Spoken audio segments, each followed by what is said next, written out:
future is here. You now have the power to unlock the secrets of the hobby.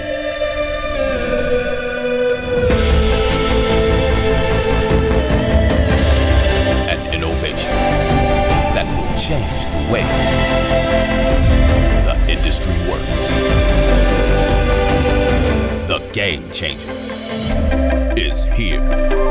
Card Ladder. What's up, Mike? Frankie?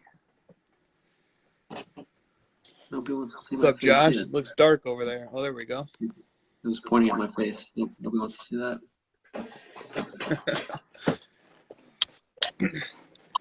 It could be, Brett. You never know. Yeah. 2K Street Night. All right, well, everybody comes in. I will do a mail day. ROI Collectibles says, under the blue napkin is a Luca blue to 50. Not quite. Not quite. Under the blue microfiber cloth is 2017 Contenders, Chris McCaffrey Cracked Ice, PSA 10. Boom. Numbered to 25, protected by Slab Guard. I think these are really, really cool cards.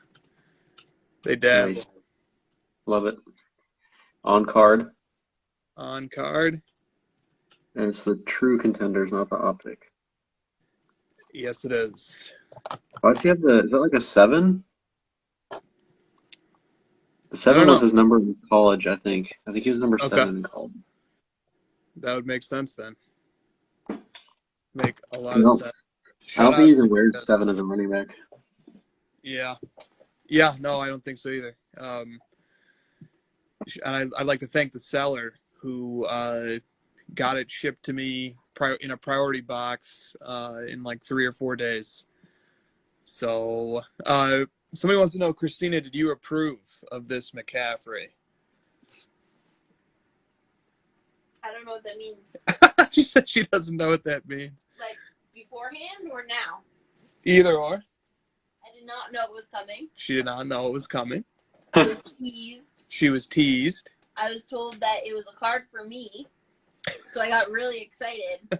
And then I opened the box and it was a McCaffrey.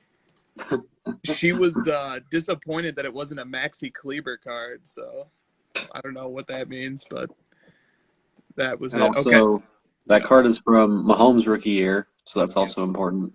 And the design is probably my favorite Contenders design of all the years. Yeah, well, I love the card. It's fantastic collecting somebody like McCaffrey. You know, I've been able to get his Prism Gold, Origins 1/1 rookie auto, Prism Gold vinyl from 2019. Just so much stuff I've been able to get for just pennies compared to what the basketball analogs would go for. That just means you're going to buy more Top Shot. Wow. All right, let's get into it, guys. Oh, let me do one little plug before we do that. We just released a new episode of Sports Cards Culture. And this one was real data heavy. So if you want to watch these, they come out on Friday nights right before crossover starts. So just go subscribe to this channel on YouTube. And a little more Friday night entertainment for you guys. Okay. And we do them with a live chat too. So, all right. Welcome everybody. Today obviously is January 22nd, but I like to say the date now because people are now listening to the crossover on podcast platforms. So if you would like to listen to the crossover in that format, you can find it on Apple Podcasts. You can find it on all the different podcast platforms. And if you search the crossover and it doesn't quite work for you, just search like crossover and Cardboard Chronicles or crossover and Chris HOJ, and you will find it. It will come up. It'll be your first result. So you can check out crossover on those platforms. And while you're at it, you can check out Sports Cards Culture on those platforms as well. All right. So, so if you guys are listening later on the podcast, it's January 22nd. first topic here coming up is going to be from Merge with Yurge. And Merge with Yurge says this: what are your thoughts on some of these Instagram accounts that are clout chasing over goal chasing? And I've got some thoughts. I've got some analysis and some opinions on this, but I'll pass it off to you first. What are your thoughts?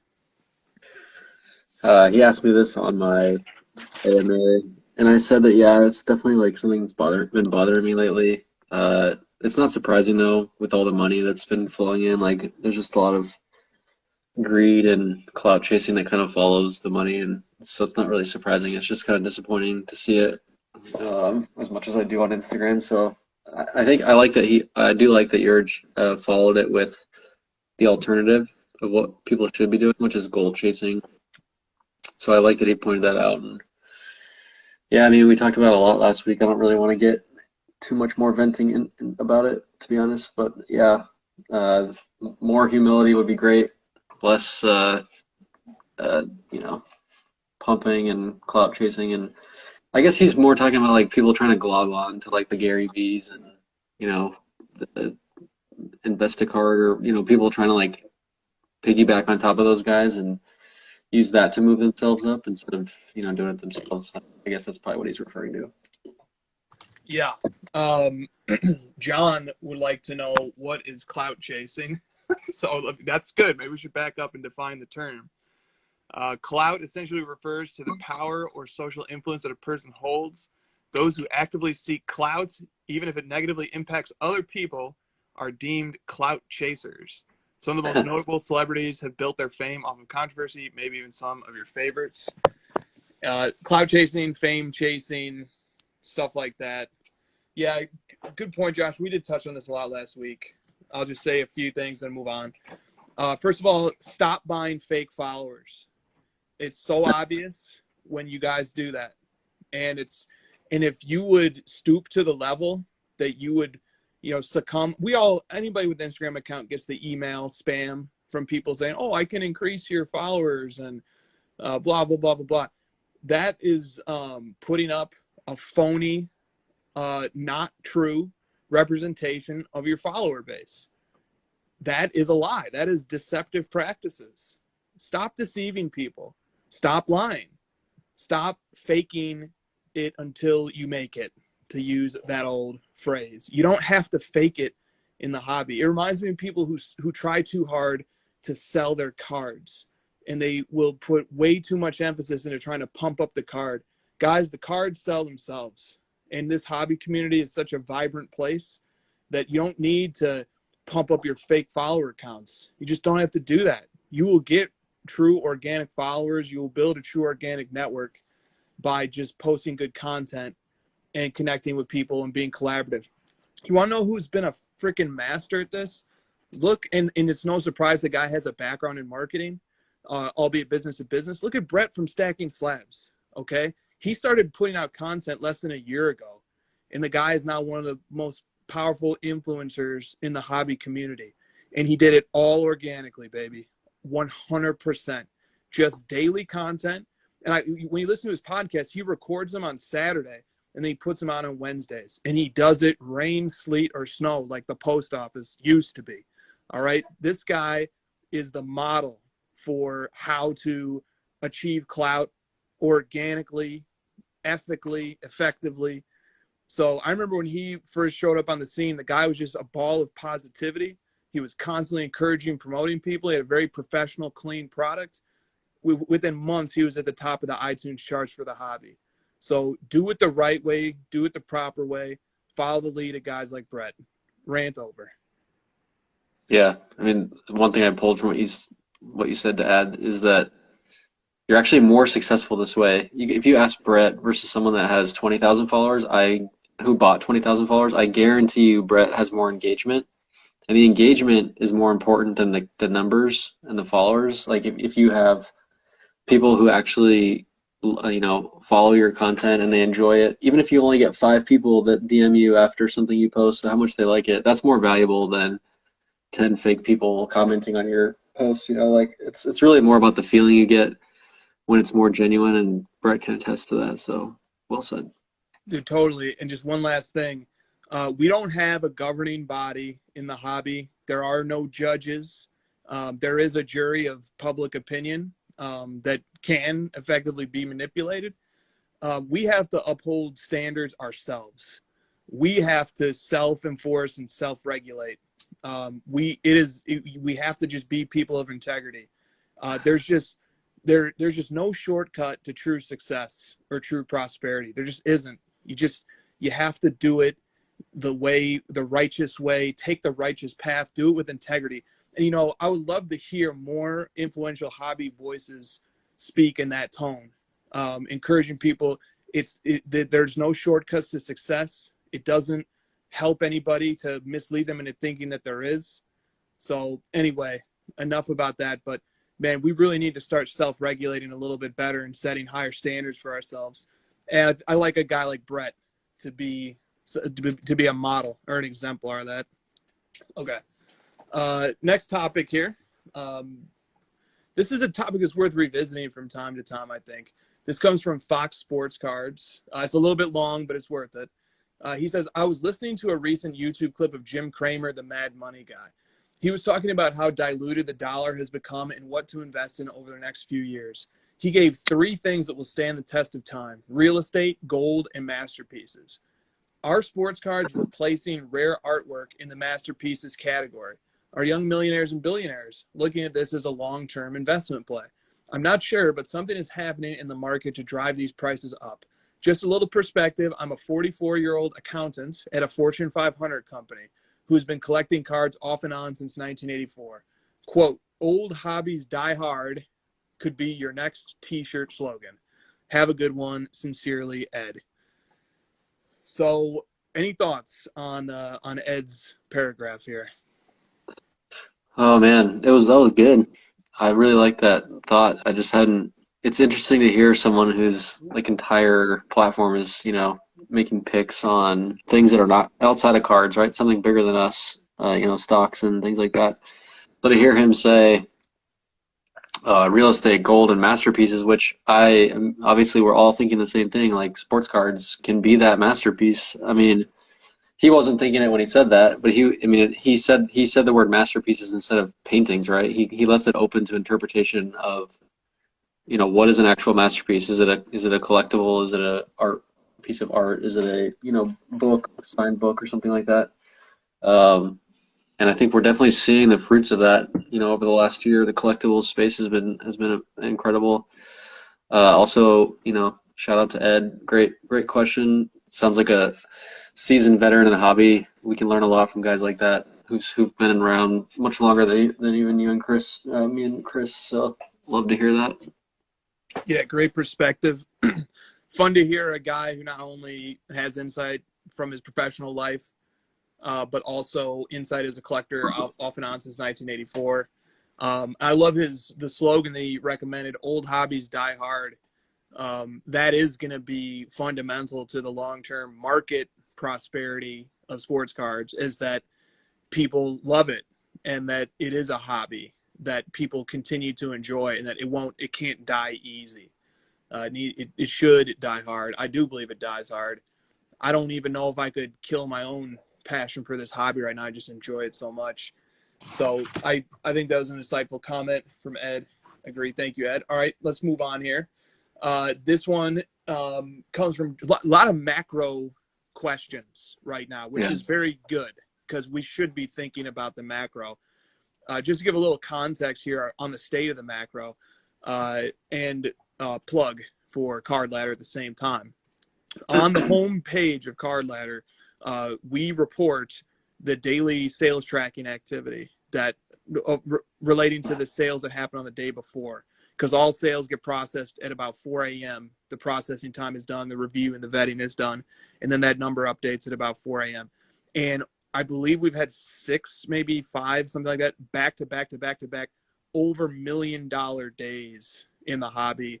That is, and what I mean by that is over the course of the over 7,000 cards that we're actively monitoring on a daily basis, cumulatively they have sold for over $1 million. In some cases, 1.4, 1.5.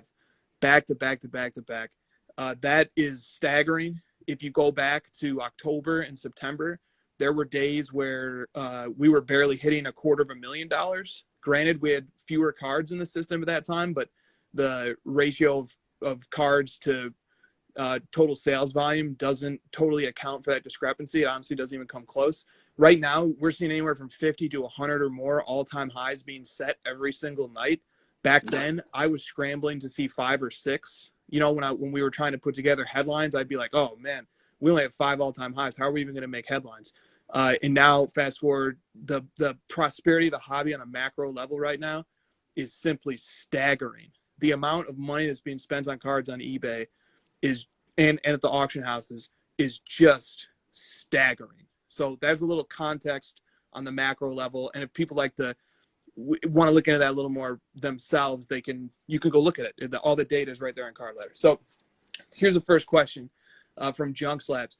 He says, should it be alarming to collectors and investors to see large spikes in the value of great players' cards like LeBron and Jeter, as opposed to long-term slow and steady growth? So what do you think about that? I don't think it's alarming for the long term, but you know, in the short term, it definitely is like something you'd want to avoid and be mindful of when it spikes. I see these short-term spikes more so in just around some hype or something that's kind of pushed it up. So maybe some post by someone or some sort of race to get to a certain card because something else went up, or it's usually something like that. But as we've seen over and over with that kind of thing, like the 86 Fleer is a good example around the documentary was like it spiked really high and everyone was like, okay, this isn't real, like it's gonna go back down, and went back down, and then it just sort of like slowly trickled its way back up to where it was during Last Dance, and then now it's just absolutely crushing those all-time highs. So in the long-term macro, it's not a huge deal with those types of guys.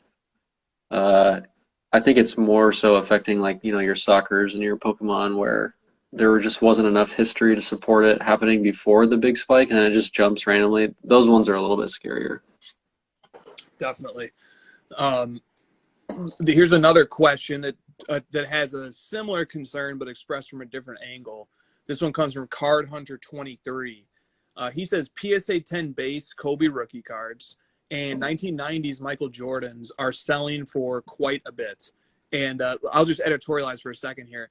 Derek Jeter cards, whether it's the Stadium Club Murphy PSA 10, whether it's the SP foil in high grades and in all grades, Derek Jeter cards have been going nuts ever since that Mickey Mantle sale. I saw a direct correlation there. LeBron cards, are absolutely on fire right now. Last night, I think there was 6 sales of the Bowman Chrome PSA 10 at an average price of about $10K. His Topps first edition is in the mid-20s in a PSA 10. His Topps Chrome is verging on $30K. These are cards that are easy to notice because they sell a lot. His 2003 Bowman X-Fractor BGS 9.5 did $85K this week. Wow. And our prediction, which, we call it our prediction. It's just math. It's just looking at history and identifying correlations. The prediction that Card Ladder generated for it was over 99% accurate. So in other words, like the growth of that high-end card is mapping the growth of the lower-end card that's projecting it. So in other words, we're seeing this growth in the LeBron market in every tier, high-end, mid-range, and low-end. In terms of Kobe rookies, absolutely, and it trickles down to the more and more obscure stuff. And we know this because like the submissions portal on Card Ladder, more and more obscure Kobe rookies keep coming in, and then they keep setting record highs, like the Ultra Lucky 13 and like insert rookies and stuff like that. And then 90s Jordans, obviously too, setting record highs day after day. Every time one sells, it's a new record is set pretty much.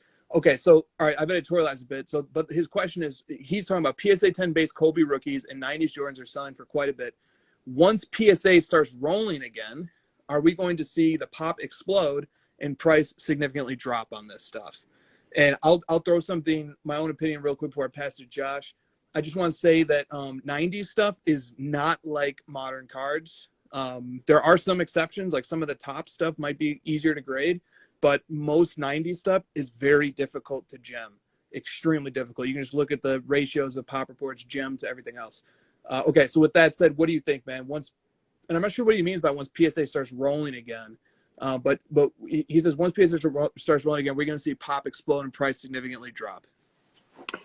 Yeah, I think people are assuming that like PSA is sitting on a bunch of stuff and they're just going to bust it all out at once. That's not the case. They're incrementally releasing it as they always have been. It's just that the volume's more than it's ever been in the past.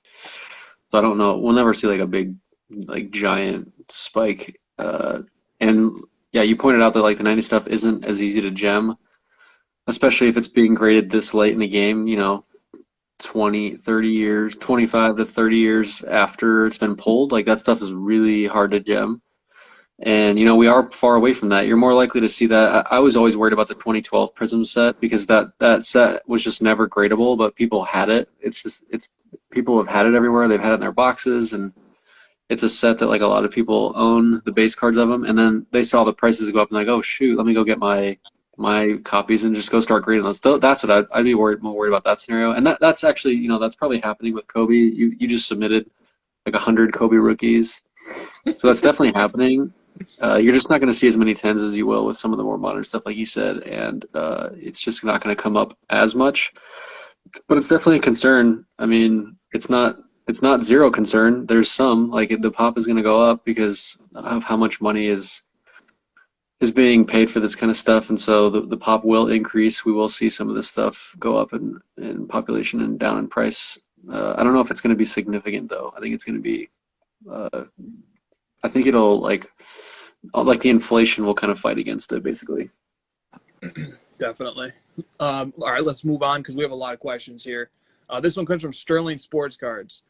Slightly different take, but also macro. He says, or she says, Hobby has finally realized that placing bets on rookies may not be the best way to go. Now you are seeing major consolidation into select key, mass appeal, iconic cards. 1986 Fleer MJ, 96 Topps Chrome Kobe, 2003 Topps Chrome LeBron. This trend will most likely continue. These are the key cards. The writing was always on the wall. So there's no question it's a comments, which we welcome too. We like comments. Strong opinions are fun too. Do you have any reactions to this take from Sterling Sports Cards? Yeah, I mean, he's right, but that's not really like a new thing. I mean, it might be new to some people because they've been so heads down on the rookie prospecting stuff, and they're just maybe starting to see the light, and it's maybe more pronounced than it was in the past. But this has always been the case. And if you listen to people on like my old interviews and stuff, they're always talking about the rookie classes that they came into the hobby with collecting. Like they always talk about, oh, I came in 96 or 2003, and I just remember chasing all the rookies. So that concept has always been there. And the prospecting, the hyping has always been there, and we just like forget about it, because of like the 2013 and 2011 rookies and 2008 rookies. We just forget about them. The time has passed, and everyone's focused on the current ones. And then that money just always ends up trickling back to Jordan, Kobe, LeBron, Trout and Jeter, and like all these legends. It always happens. It's always cyclical. Especially at this time of year with the NBA, people are sensing it because like money's moving out of Trae Young, it's moving out of Luka a little bit, it's moving out of Giannis, and it's moving over to LeBron and Jordan because people are like, oh, they're not living up to expectations early in the season, or they didn't get what they expected out of the short-term gains of investing in a prospect early in the season, or whatever the case may be. But this isn't a new concept. No, it's not. Great point. And you alluded to some of your previous interviews. I want to call everybody's attention for most have probably already seen it, but if you haven't, go check out as soon as possible Josh's interview with Rob Go, the hobbyist and buyer of the 1952 Mickey Mantle PSA 9 private transaction that was reported sale price of $5.2 million. It's a very insightful and entertaining interview. No bias here, but one of the very best, if not the best, interviews with Mr. Go of all the interviews that have come out. Okay. And then, all right, I'm going to agree with everything you said, and then I'm going to advocate, or I'm going to issue a yellow flag, just a caution flag. And what I'm going to say is this: beware of the possibility of a bubble on anything that becomes super trendy extremely fast from the investment point of view. The thing that has sustained a lot of the iconic cards over the years has been that they are sought after by collectors. Oh,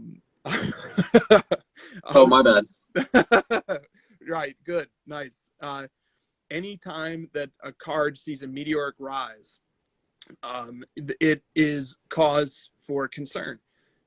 Period. It should be at least a reason to step back and think critically about what's happening here. We've seen it's almost like a flock of sheep that move from one trend to the next to the next. And I could tell you the story of the hobby of 2020 by just kind of telling you the motions that I've seen the herd go through. Project 2020 sort of kickstarted it and created and demonstrated the real viability of short-term booms and busts in the sports card or sports card adjacent marketplace. It was followed up by soccer. Not all soccer, definitely not vintage soccer. There's certain soccer that is not susceptible to this, but the high print run base cards of young prospects definitely was susceptible to it. We saw it happen in football and basketball with a similar category of cards. We saw it happen with Pokemon to a similar category of cards. Caveats again that this is not applicable to the rare collector type of items, but it's definitely applicable to the items that captivated the interest of short-term investors. And so we saw boom and bust after boom and bust after boom and bust in all those categories. And we even saw it happen with some of the great iconic vintage cards. That definitely happened in September and August as well. Now we are seeing perhaps the flock or the herd moving on to cards like the 86 Fleer MJ. And I know we can look at history. It's one of the reasons why we give the all-time sales history on Card Ladder. You can look at the history. In 2016, something very similar happened to the 86 Fleer Jordan. And it's harder to see on the graph now, even on a logarithmic scale, because the price of that card has become so astronomical that the 2016 price just looks like a blip compared to it. But you will see if you dig into the data that card went from 18K to 42K back to 18K over a span of a year. It can happen even to the most iconic cards. If the supply and demand don't line up properly, it can happen. So I would say in my estimation and experience, the cards that have strong collector bases, fundamentally, philosophically speaking, if you just look at the logic of it, cards that are collected are not cards that are going to just be bought for a few months and then dumped onto the market to be sold again. So if this is collectors and people buying things for long term, then these markets should be very sustainable. But if it's not, if it's people looking to buy on the way up and sell before it starts coming down, very different scenario. So I just want to put that opinion out there as a strong take. Anyway, I don't know if you have any reactions to that. No, it was well said. Not really. I pulled up the Beautiful. That's the greatest meme in the hobby right there from the meme. It needs to be updated now, but there it is. Needs more doors. Yeah. Okay. This comes from the Stats 23. They write in, the word iconic seems to get used a lot when popular cards spike upward. What are some factors that would lead to you calling a card iconic? Is iconic just another way of saying very popular? Yeah, that term is way overused right now. People are using that as a weapon to hype their own cards. It's super annoying. That's just the reality of it. It's like a political term at this point. What does it actually mean? Yeah, I think it's reserved for cards that have been deemed by the hobby as important to the history of the hobby. And the important word that I use there is history, meaning you can't call a card iconic when it's been out for a year and a half or 2 years or even like 5 years, to be honest, because the card there's not enough sales data in 5 years to determine if that card is truly iconic and if the player is iconic, more importantly, and there's many different factors. Like at this point, we can start calling the rookie LeBron stuff iconic because it's been almost 20 years. But even that's kind of like on the edge for me. The Jordan stuff, obviously, the Mickey Mantle. I mean, is there anyone that would ever question you on calling the 86 Fleer Jordan or the 52 Mantle iconic? No, because their markets have been established, collected for decades and decades. Versus, are you really going to say a Blue Ice Luka Doncic is an iconic card? No, that's crazy. It's not iconic. It's been out for what is it now? Like 2 years, 2.5 years? That's nuts. He's a kid. He's still playing, still trying to figure out, his game and everything. That's crazy. So I tend to lean towards the data and the history of it, and it'll kind of play itself out. And it's also iconic to me is it's obvious. It's common sense. Like we all just know it's iconic. We don't have to debate it, and I don't have to keep telling you over and over that something's iconic because I want you to believe me. Totally. Here's how I know the 86 Fleer Jordan is iconic. Christine and I have been probably to over 50 card shops across the country. I was like counting the other day. If you count the Pacific Northwest, we've been to 20 there. We've been to probably 20 in the Southern California area. We've been to 6 or 8 in Connecticut. We've been to Dave and Adams upstate New York. We've been to like 5 or 6 in the Chicagoland area. Like we were able to get it. Okay, I probably like stops along the route. Yeah, plus like random shops like Arizona and stuff, in St. Louis and stuff. Okay, I've seen the 86 Fleer Jordan like in a big poster. It may be like 1 out of every 5 shops like has it on the wall or outside of the shop, like in the window. And then more shops have copies. They have fakes inside of the shop just to like prove to people like we know how to spot a fake. This is what a fake looks like. So yeah, I think that's the benchmark for iconic, or maybe it exceeds the definition of iconic. 90, you opened my eyes completely to 90 to 96 Chrome Kobe as being a truly iconic card, because it was a card that like when you opened Beckett, it was just in there and it was plastered everywhere. It was worthy. A card is iconic if like using that card, the card itself generates a promotion or a hype of its own volition. It's like if you have to call a card iconic, it probably isn't. Is that a fair way to define it? Yeah, that's what I was thinking at the end there. Yeah. So, yeah, I would. And this card here is like, I could show my friends from my childhood and be like, I remember that card in Beckett. Like that card's awesome. So that kind of thing is what I think of. Definitely, definitely. Yeah, that card is for sure iconic. 2003, Chrome LeBron, definitely iconic in my book. 2003 Exquisite LeBron, maybe even more iconic. Hobby iconic and player specific iconic. Other than that, in the basketball space, you'd have to make a pretty strong argument. Can we call Curry cards? Like, do Curry cards really reach the rigorous standard of iconic? Not yet, maybe. I don't know. It's an interesting question. I do think we should have a high standard for the use of the word iconic, unless we want it to lose all of its meaning. Yeah, I think all Panini is like up for debate of it being iconic at this point. It's kind of, I mean, the iconics thing can be kind of personal taste, but I still think it's more of like a community driven, like we all kind of agree it's iconic. Maybe like the National Treasures Curry 2009 is getting there, like he's Curry's pretty much already established himself. There's not much really left he has to prove. So I think that card's definitely close. From the chat, Jay-Z is iconic. Yes, he is. I wonder who said that. Okay, moving on to another question. This comes from Kings Angels 22, or this is a topic. The topic is John Morant's market manipulation. So do you want to talk a little bit about some of the stuff we've seen on Instagram here today in particular? Yeah, so I think it was Sports Cards Investments. I can't remember which account started it or someone piggybacked off it. But basically, some people pointed out there was like 5 or 6 John Morant PSA 10 base Prism sales yesterday that went, and you obviously saw them. Like some of them went over 1,000. There was a bunch over 800, and then there was actually like buy it nows at 700. So it's like, why are people bidding over something that's on a buy it now? Implying that maybe there was some manipulation going on, and they all kind of like they all ended like, in one day, and it just seemed a little bit odd.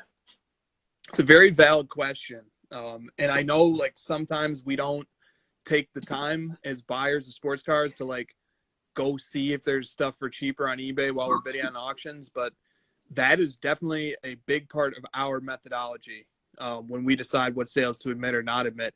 It is a great opportunity to highlight a new, very subtle feature that we added just a few days ago. So every day, obviously, to the news feed, we publish every excluded sale from our database, whether the sale was some type of scam or zero feedback seller that didn't seem to have much credibility, or a clearly shill bid auction. That stuff gets excluded. We now publish the list of included sales. Obviously, that's published and it's displayed on the graph. The excluded sales are now published as well, starting a few days ago. And so on the John Morant PSA 10, you can go see what sales got included and what sales got excluded during the very bizarre auction endings that happened yesterday. And so it started what kickstarted it was one auction from an independent seller went for over $1,000. And then another one on PWCC went for over $1,000. And then you had this scattershot array of auctions ending from anywhere in the low six to mid 600s up to the upper 800s. And so we don't want to like not put data in front of people, but we will exclude obvious outliers. They're not representative of the market. And one of the ways that we can determine that, like the PWCC, we can't see the bid pattern anymore. We can't see the feedback scores of the bidders and stuff like that. So we will take the time to look at eBay and see if there are copies for significantly cheaper than for what that card just sold for. And in the case of the Morants, there were copies that had been listed days or weeks earlier that were in the $800 range. So there's no way that we can, in good faith, acknowledge an $1,100 auction with private bids on it when buyers could have went and paid 25-30% less on eBay and just hit a bin, or sent in a best offer and got it for even cheaper. So we had to make the executive decision on that one to exclude auctions that went over $1,000. We can't in good faith admit that stuff in the database. We will show it to you. You can go see that they got excluded, but we just can't admit that. And by the same token, there was a very weird sale, perhaps a scam or something, or just an ignorant seller who sold a bin Morant PSA 10 for $434. So that got excluded too, because that transaction also is not representative of the state of that market right now. The stuff that got included was the vast majority of the auctions that landed in between that $600 to $900 range. But even still, we'll have to keep an eye out, see what gets relisted, follow up, see what the further sales look like. That market will hopefully smooth itself out over time. But dude, the point to stay vigilant, the point to like, hey, auctions are ending, but there's bins and OBOs for much cheaper. And then the other thing that happened with this particular card was a bunch of copies got listed for sale immediately after those auctions ended. Like 10 copies showed up that bore the new listing tag on eBay. You can see just on a normal search, you can see what date and time they were posted. And a bunch of those auctions, or a bunch of those bin/OBOs, the $700 got posted right after all those weird auctions. So be vigilant, look at data carefully, pour through data carefully, is my message to you guys there. We try to do our best, but at a certain point, we just have to step back and say, if it can't be determined at this time, we'd rather put the data in front of people if it's a close call. Oh, just had to get that one off the chest there. You tired? So, Oh, you're a lawyer. You're fine. yeah, no, sorry. That got long-winded, but this stuff is like super important. Now, what is going on with the Morant market? Dude, Luka Prism Base PSA 10 is selling in the $1,450 to $1,500 range. It was $2,000 just a few weeks ago. Trey got up to 800 Prism Base PSA 10. That's down below 500. It's down below 600 right now. Morant, we're supposed to believe, is bucking that trend, and that Morant is the one who's just like going up tremendously right now. I'm skeptical of that, but my intuitions could be wrong. There might be something else at play here. Perhaps a shark or a whale in the market has decided to just buy all the Morants. I mean, maybe there's A lot of people excited about his return. I don't know. I could be wrong. So I trying to let the bias interfere. But the trend of most of the Prism PSA 10 rookie stuff is going in the opposite direction of what the Morant purports to be going. He like reset his prospecting season with his injury, so he's recycled back to the beginning of the season. Yeah, no, that's true. And we know from Trae Young last season that the best thing that can happen to a prospect is to not play. Right. Trae Young had a huge game tonight. Yeah. Did you watch or did you just check I didn't watch. I just checked the box score. Let's check the box score. Yeah, so the Hawks beat the 3-11 Timberwolves tonight, who I believe were without Towns and are just a brutal team right now. Yeah, the Hawks, here's the starters for the Hawks: Jared Vanderbilt, Josh Okogie, Nazir Reed, Malik Beasley, and D'Angelo Russell. So that's a tough lineup. Trae went out for 43, 5, and 4. So nice game. Nice game for Trae. No doubt about it. All right. Next question here. Let me get caught back up. Okay. This one comes from Sports Card Icons. And this is another macro type of question, but I think this is on a lot of people's minds right now as they're deciding.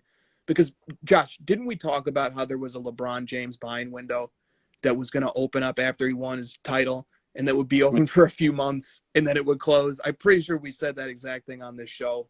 We prognosticated that because that was one of the most obvious things to spot looking at history. But I think a lot of people are thinking about this. Now they feel like they want to get involved with LeBron's market. And so this question comes in: will LeBron see the 10-year post-retirement climb of his cards like Michael Jordan did?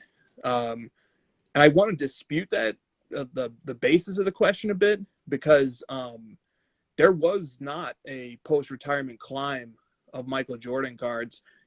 10 years after his retirement would have been in the early 20-teens.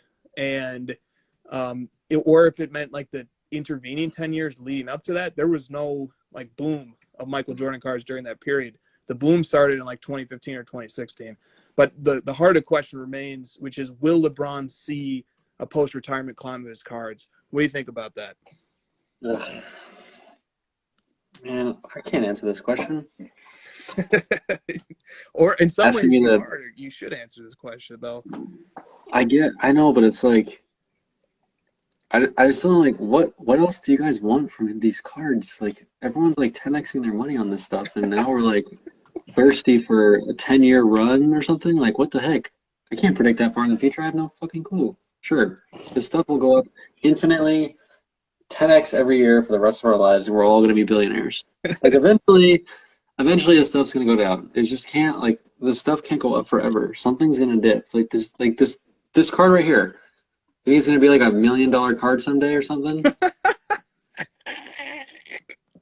And this is like coming from someone who is just like, oh man, I would just be sleeping so good if his stuff just had a massive run up again and again and again and again, which I feel like it has. And it's just like I'm just not that greedy of a person, man. I can't just sit here and pump it like everybody else. Sure, it's gonna dominate. It's gonna be the best investment. Like Microsoft stock's a joke. I love that. I think I'm on board with that one as well. Nobody can look 10 years out. I think like what's really at the heart of questions like this is, man, is it too late to buy LeBron cards? And the answer might very well be, Michael Jordan has remained very collectible 10, 20, 30 years after his career. I think there's no reason to doubt that LeBron will be very collectible 10, 20 to 30 years after his career. Again, just go back to the fundamental of what is collectible. Think of the hobby and sports cards in terms of what cards do people want to take with them to their grave versus what cards are people hoping to sell to a future person down the line who will then believe that the card is going to be worth more and sell to somebody future who will believe it's worth more. Thinking like that is a very different thought process than thinking what cards are so collectible that people would rather hold them than sell them at pretty much any price. And LeBron definitely has cards in that category. There are great collectors who are acquiring and hoarding these cards. There's some very smart collectors who did that with like the early Prism Gold stuff. Guys who are doing that with the Topps Chrome, Bowman Chrome, Bowman Gold stuff in the mid 2000s right now. Exquisite stuff. There are great LeBron collectibles that people just would rather take to their grave than sell at any price. Those are great collectibles to consider, in my view. But you know, that's the rosy colored glasses to me, and that's the collector philosophy.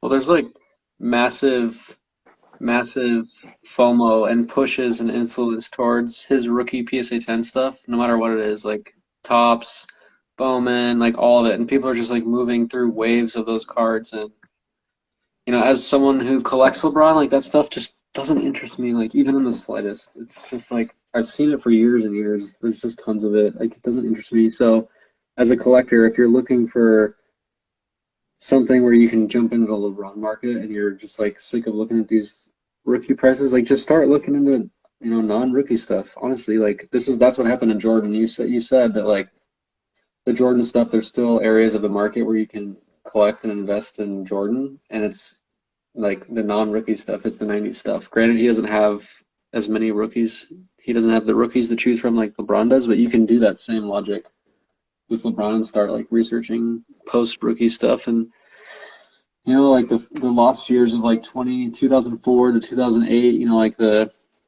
sort of like pre-Panini, post-exquisite LeBron rookie year. There's a lot of cool stuff in that era that I've collected for years. Like, you know, there's lots of cool Finest and Bowman stuff in those years that I always tell people to look at. Then there's obviously like the Panini stuff. He's got lots of that. There's tons of stuff. There's so much stuff. There's just like, it's all expensive, obviously. Like all of his cards are expensive, but we haven't seen 10x on his 2006 Finest X-Fractor like we have with his 2003 Topps Chrome. So like, if the FOMO and all of this like hype is on one specific card, just fucking look somewhere else. Don't look at that crap and go look at something else. You probably missed the boat on 2003 Topps Chrome PSA 10. Like until it crashes back down, just like go look somewhere else. Yeah, and, you know, great place to start is follow the Great LeBron Collectors on Instagram. From Josh, you can find sort of a tree of other LeBron collectors.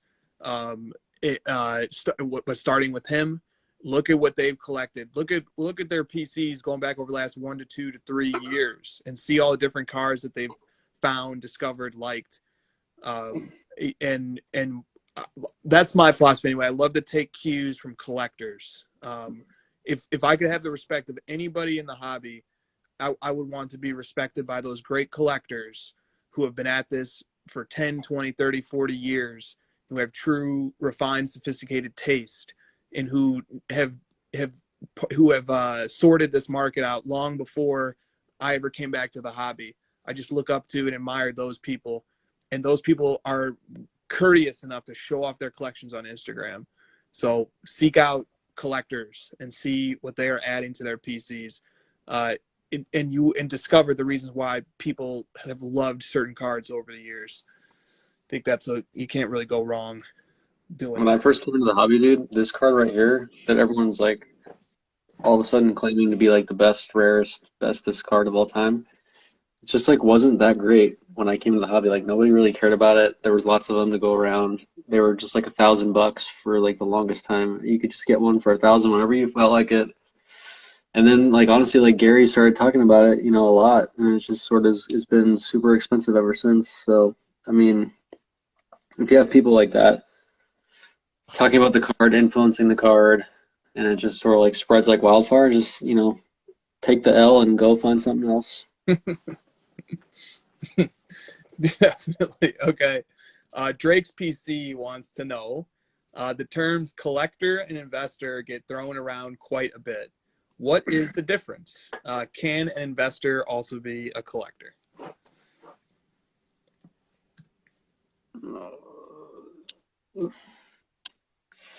Yeah, I guess a collector is, I look at like what's the goal for each of those individuals. The goal for a collector is to build a collection, you know, like build something that they can collect and display and talk about as something that they cherish. You know, for I would say like a decent amount of time and not just like, you know, flipping it. And then investing is your goal is to make money. Or your goal is to remain liquid and, you know, invest in some sort of percentage of your portfolio into cards and, you know, those sort of like end goals that you're looking at. And you could definitely be both. I consider myself to be both. I mean, I'm kind of forced to be both just because of how expensive this stuff is. Like you can't just like turn a blind eye to to the money that's involved. So you have to kind of make yourself an investor a little, to a certain extent.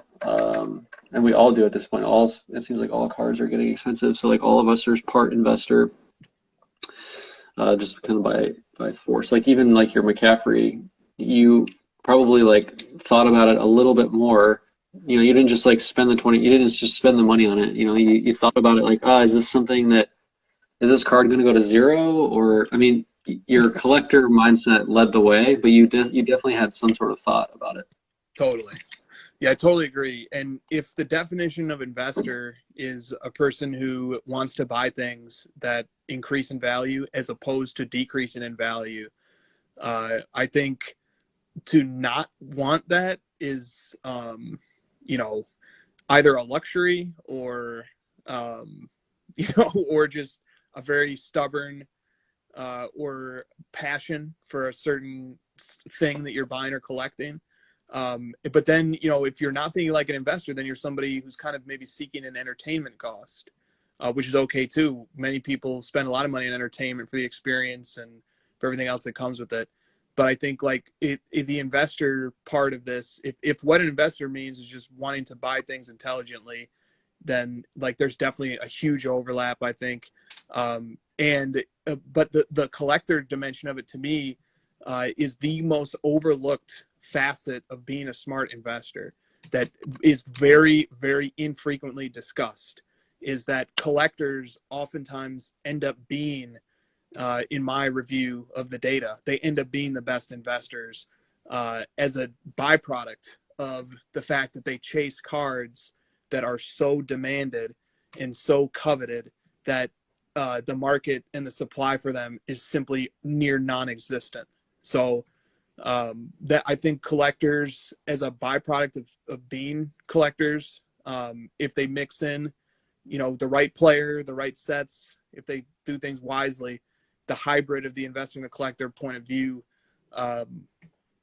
is one to have confidence in and to feel good about. So I don't know, kind of building on what you said there.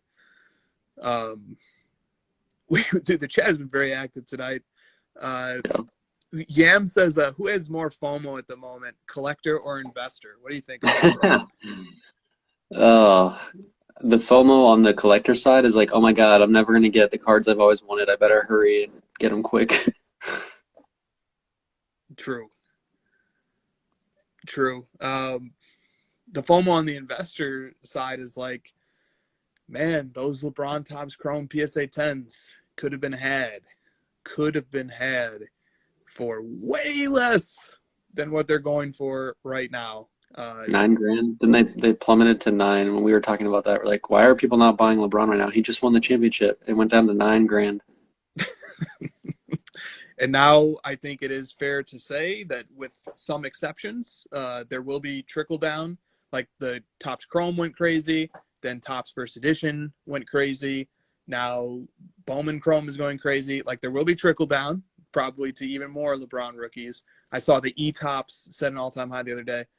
But the LeBron buying window, you know, it's a lot tighter now. It just is. You can see this coming from a mile away. And the mechanism that enables it to happen, which was first discovered when studying the Patrick Mahomes market. And Mahomes is a far less collectible player than LeBron is right now, from the point of view of a legacy that's been established over an 18-year career. But after Mahomes won the Super Bowl, his cards absolutely took a dip.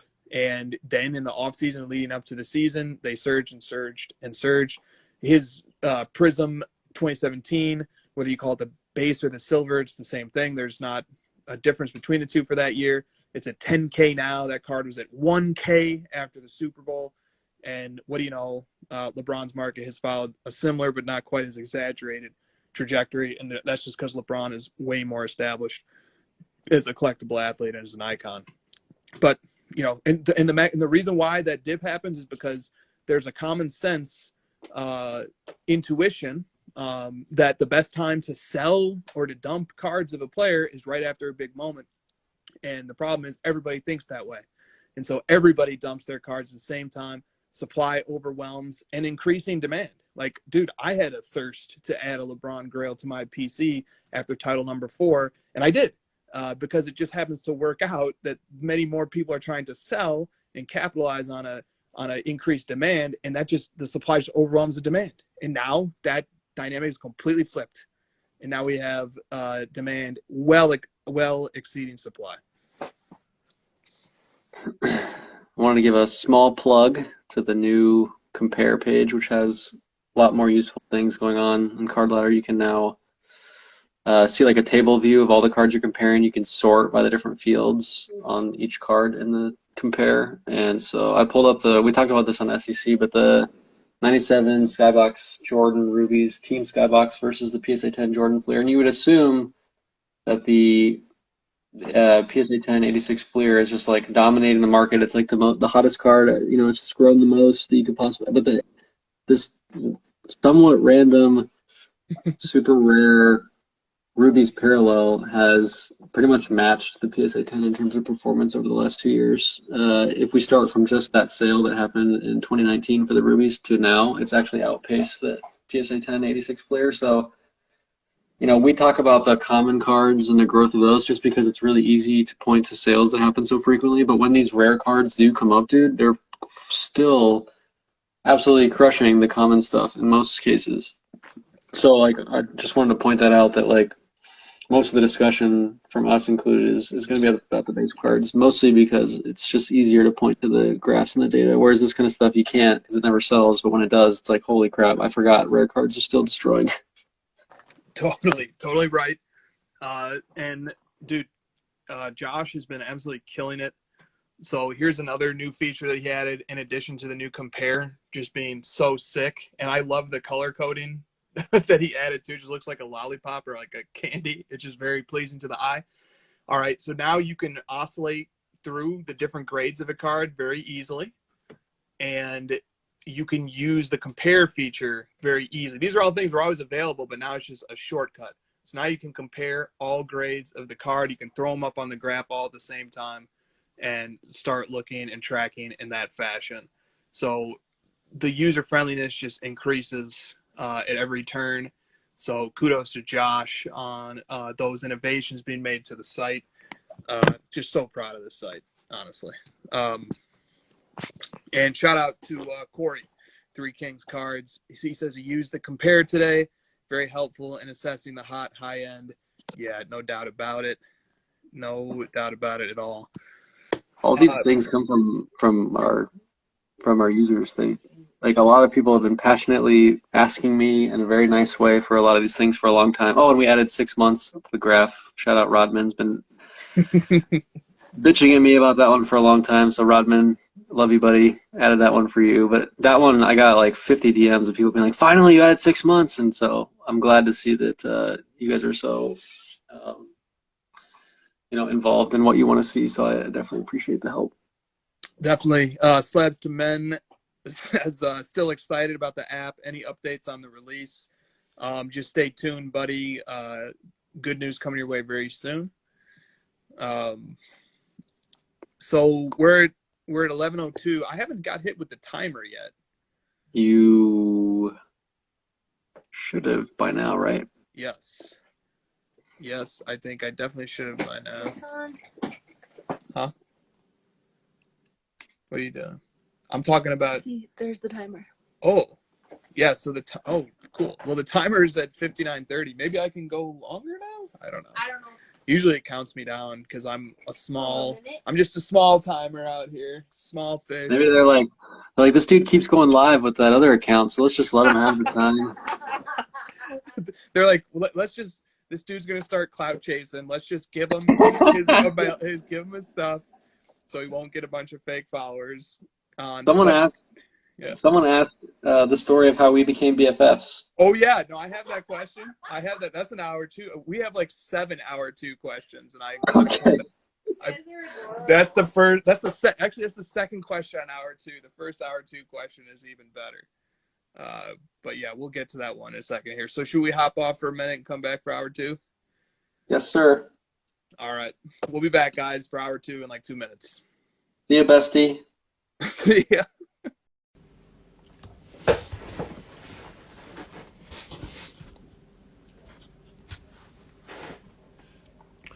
Let's go hour 2. I send my request to Josh so he doesn't leave me off on this island like this by myself. There he is. How's everybody doing? There he is. There he is. All right. Welcome back, everybody. Still so many questions we didn't get to from hour 1 as well. So no shortage of topics for tonight at all. What's up, guys?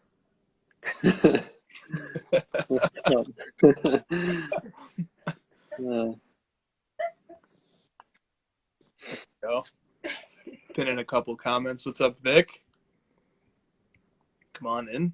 Come on in. All right, so first question for hour 2 comes from CD Cards.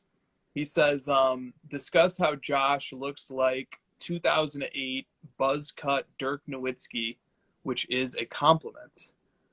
But Josh isn't sporting the buzz cut. So I don't know. I was hoping to get some feedback from the chat.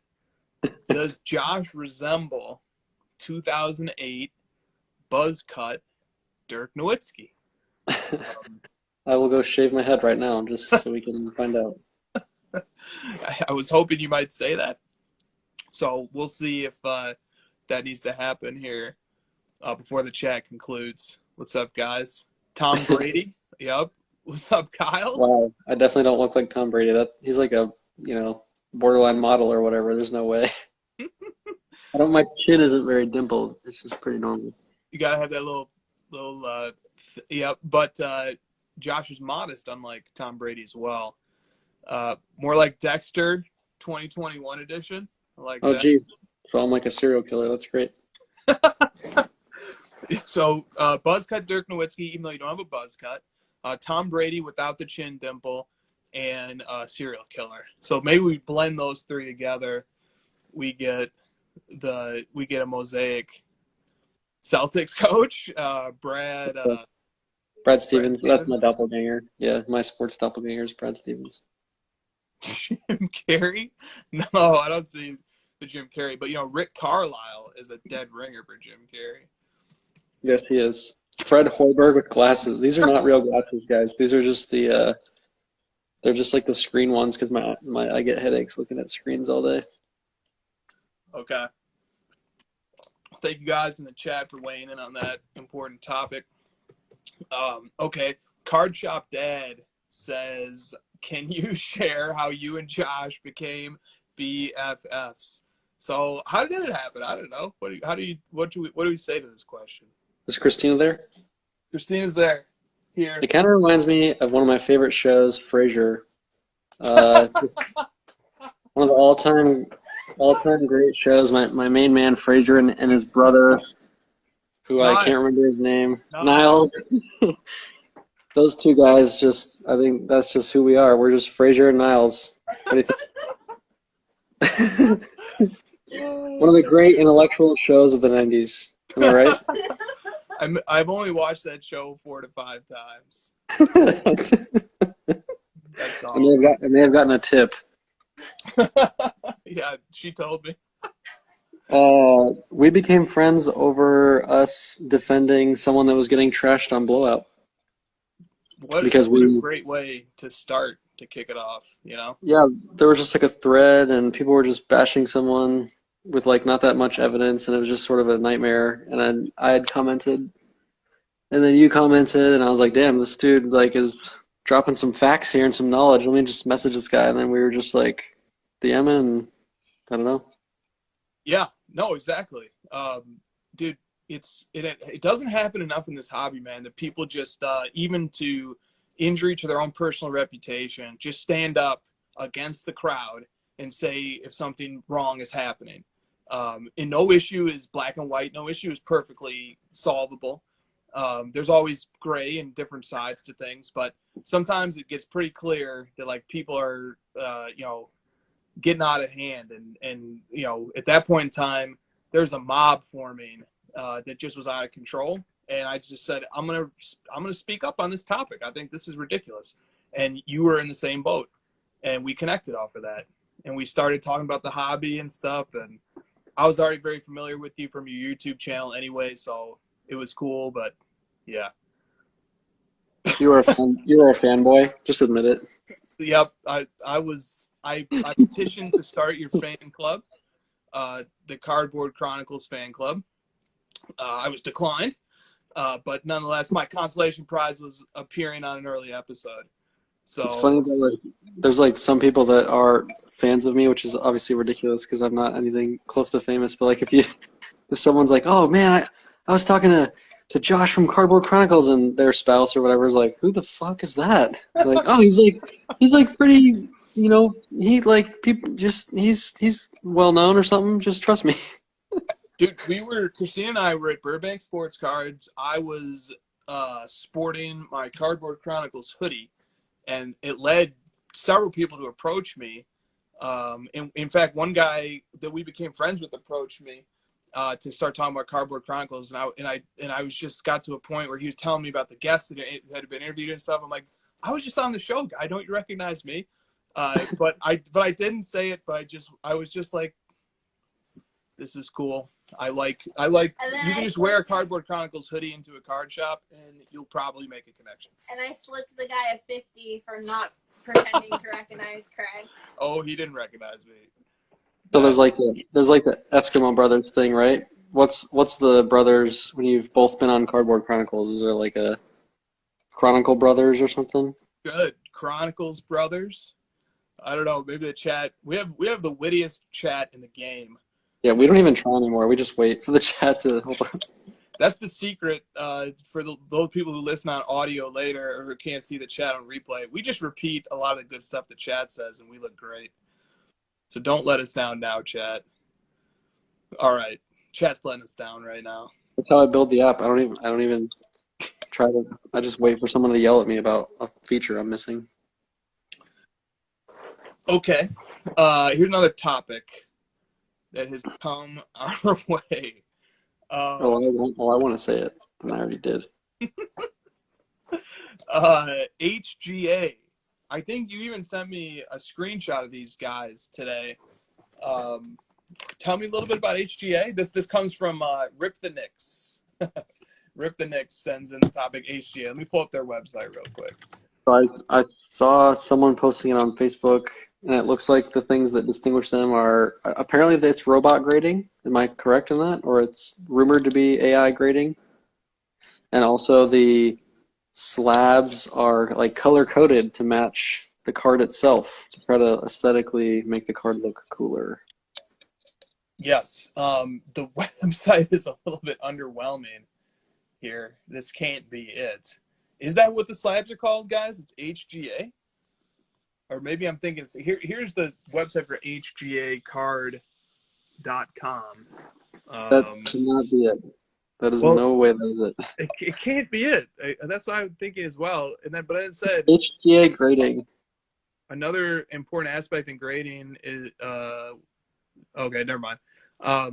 This is HGA card. Let me try. Oh, come on. HGA grading. Okay, hgagrading.com. He's saying that's not it, Chris. Yeah, that can't be it. You heard it here first, guys. We are breaking the news. Frankie, do you know the website, man? I'm trying to find it. Okay, it's hybridgrading.com. Okay. Better than Beckett's website. hybridgrading.com. All right, here we go. Thank you, guys. What makes it hybrid? Like they do. Oh, there we go. Okay, this makes more sense. We're 10 days. Sure. Yeah, you should see their slogan said where 10 days means 10 days. Yeah, have fun with that slogan until you get crushed with grading. What makes it hybrid?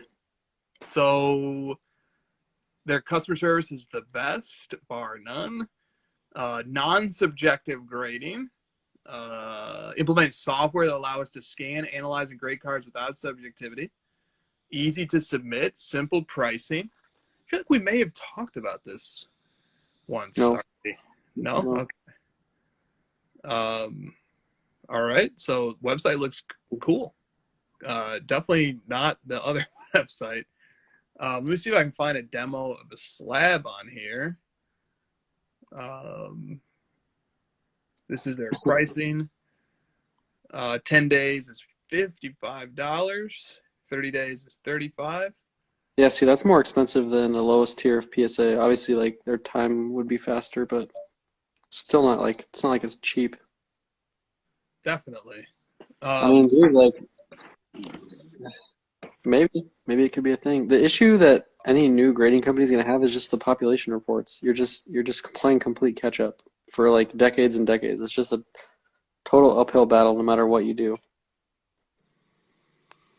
Yeah. Yes, it is. I hate to like poo-poo like this new grading company, but like what's really going to end up happening is that grading company is going to force PSA to get better, and then when PSA does get automated grading, people are going to be like, finally, now I can dump hybrid and get like, you know what I mean? Just because of the population reports. It's not even any fault of their own, but like people want to see the historical data of their cards. Yeah. And so maybe the best case scenario is, or a good outcome, they develop technology that they could license or sell to one of the big companies. They could buy out the license. Totally. And maybe that's the end game for one of those companies is like, let's just dangle this in front of one of these big guys. Yeah. And you know what? If it pushes grading forward, then they've done a service to the industry. Is it hybrid because there's like hybrid computer grading, hybrid human grading? Is that the thing? It must be, right? That must be what it is. However, then I'm not quite sure how they can say that it's non-subjective grading. So that confused me a bit. Let me see if I can find out a little bit more here. Why us? Nope, that's not quite what we're looking for here. Changing the game. We believe that cards should receive grades based not on who is on the card, but or whether the grades are having a good or bad day.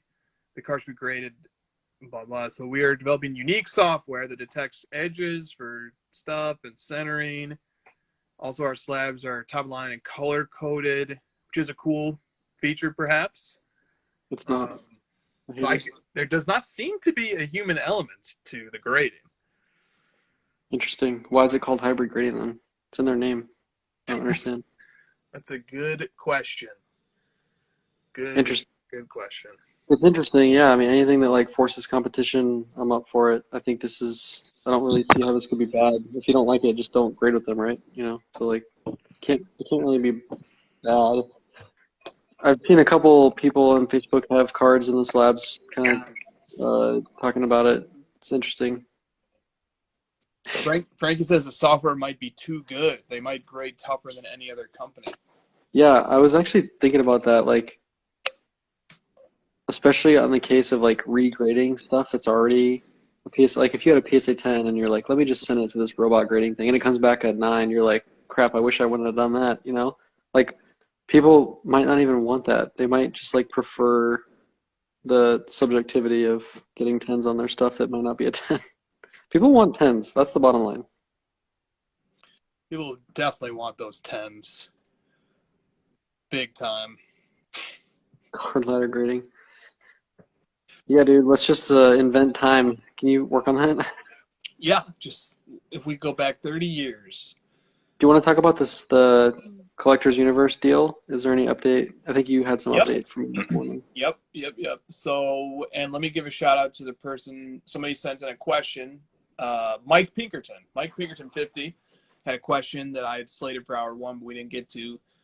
What do you think about Nat upping his price? Which I think just basically what he's referring to is the buyout offer for the outstanding shares of Collectors Universe has been increased from $75 to $92 per share, or in the aggregate from $700 million to $850 million.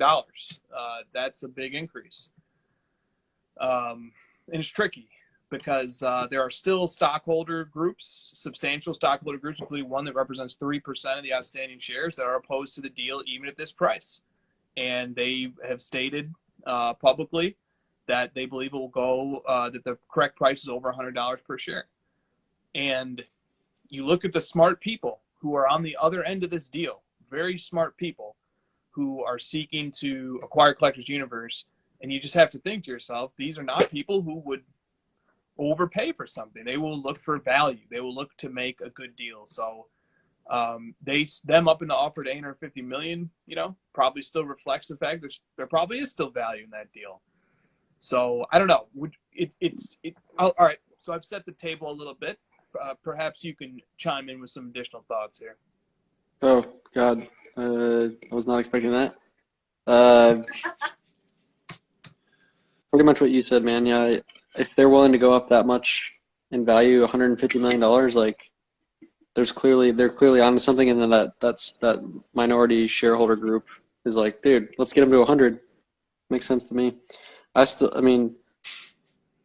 think PSA is the most valuable company in the entire hobby. So we're obviously seeing the sort of urgency to get that deal done from the buyer group. So I don't think it's in the best interest of the sellers to move quickly.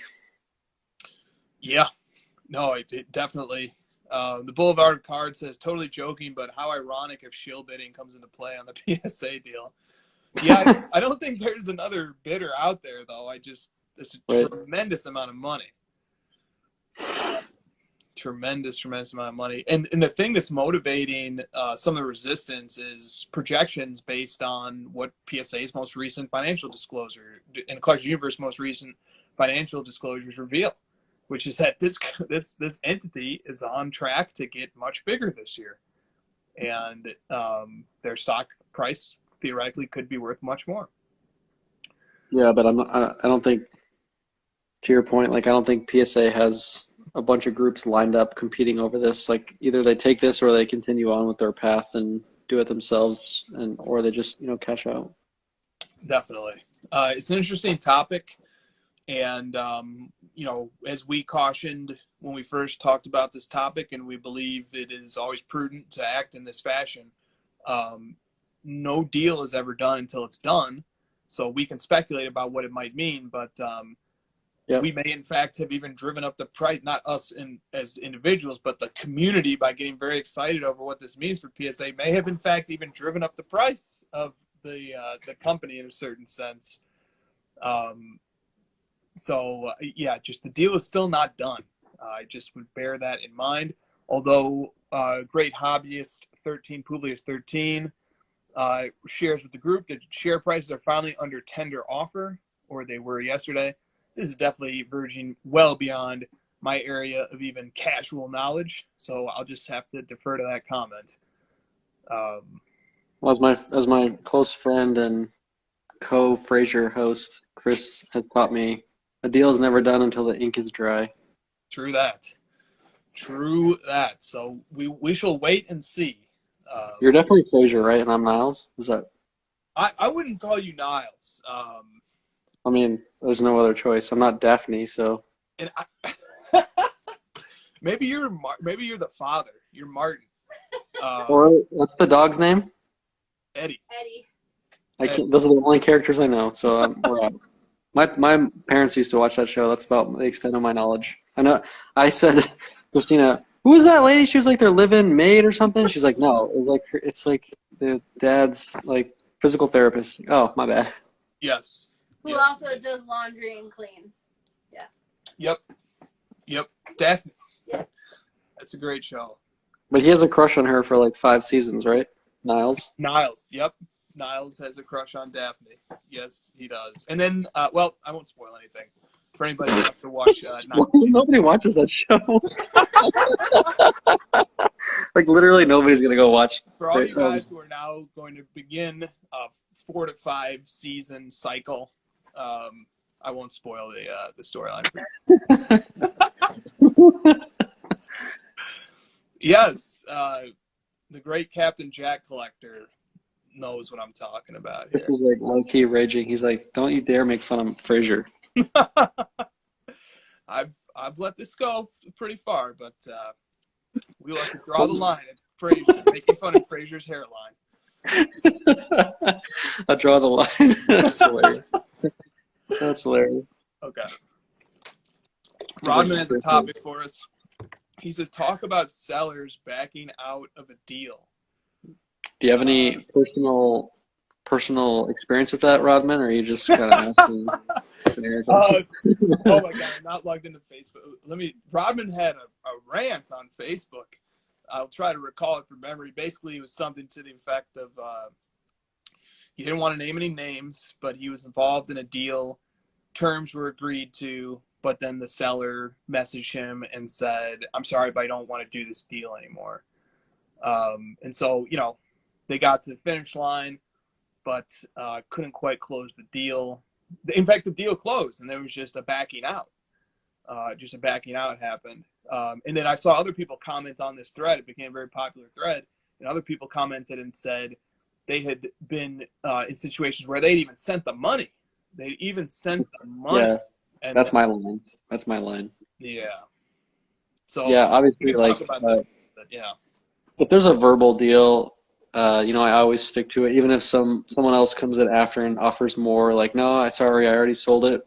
Appreciate the offer. That's where my morals stand. Now, if someone else does it, I've had it happen to me many times. We all have. Make an offer for $5,000. He agrees. I'm ready to pay. Sorry, bud. I got an offer for $6,000. I got to back out. I mean, it sucks. It's the reality. It's obviously not good. It's a shitty feeling. And I would not ever do that. But I can't say that it's like. I can't say that you're like banished from the hobby for something like that. I would prefer, in a perfect world, that wouldn't happen, but I don't think it's like the worst thing in the world.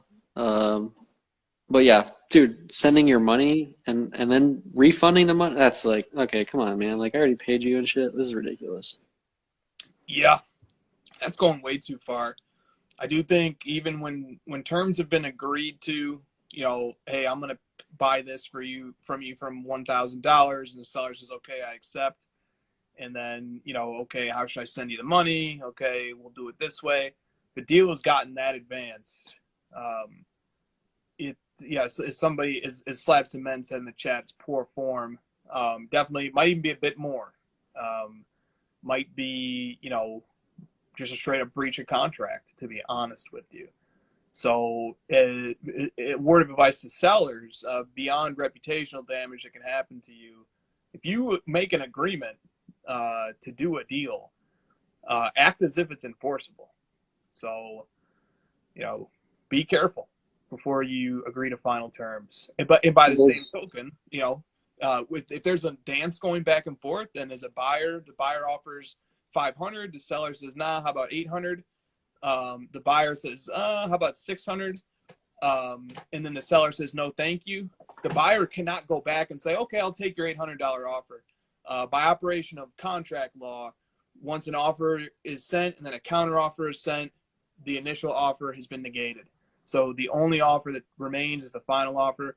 And as a word of advice, perhaps, if you don't want your offer to extend, put a time limit on it. Say, this is my counter offer, and it's only open for 48 hours or something like that. Yeah, great advice. I'll just add that your reputation is the most valuable thing that you have as an individual in this hobby, because it's not a sprint, it's a marathon. And if you're gonna screw your entire reputation over one deal that in the long run probably won't matter, you might want to think long and hard about that. Especially if you're doing a deal with a legend like Rodman. Like, come on, man. Think about that. That is so true. I can't believe that. Especially with a guy like Rodman. But Rodman still had the dignity to not, put anybody's name on it or anything, but just kind of to raise it. So he did that seller a tremendous favor by Sure. not calling them out by name, but by telling the details, all the other details, to say, look, I think most people in the community would agree with me on this. So let's not do that. I think that was a classy move by a classy guy. There's a lot of like unwritten rules in the art of a deal they're kind of tricky. So I try to give the benefit of the doubt to like some newer people and try to like hold their hands through some of these things. But we're not dealing with like contracts and legal documentation, so it is a little bit tougher to navigate. It's more of a morality and reputation, self-governing policy. Definitely right. We've got a couple comments on sellers on eBay canceling after an auction ends. Gross. Poor form. That's so gross. Yep. Especially like, oh, I cracked the case, or give me a fucking break, dude. I've seen just people send me just like horror stories through DM of like, oh, I bought this card, we agreed, I paid him. It was an auction, it ended, and then 2 days later, he's sending me like, oh, I accidentally dropped the card and the case got a little crack, and I got to relist it. Sorry, with like the new. Give me a fucking break. Totally agree. Christina, do we have the Brady hoodie over here? We got a request to see card letter merch. Did you get the baby goat one? I want to see that. Oh, we do have the baby goat one somewhere. It's hung up upstairs. Can you like yeah. Why can't you just? You. You're so annoying. So this is one of the hoodies. Brady, could you turn it around, please? And then that's on the back. There we go. Merch. So that's one example. Baby goat ones are. Oh, actually, wait. I have one in the dryer. Christina washes clothes immediately. I'm sure a lot of people do that before wearing them. I like the new clothes smell, but I get the need to wash them. Yeah. I like to wear the OG style. I'm like, what are they like sending me like a poison, dirty clothes? Like I assume that they're like pretty clean when they put on me.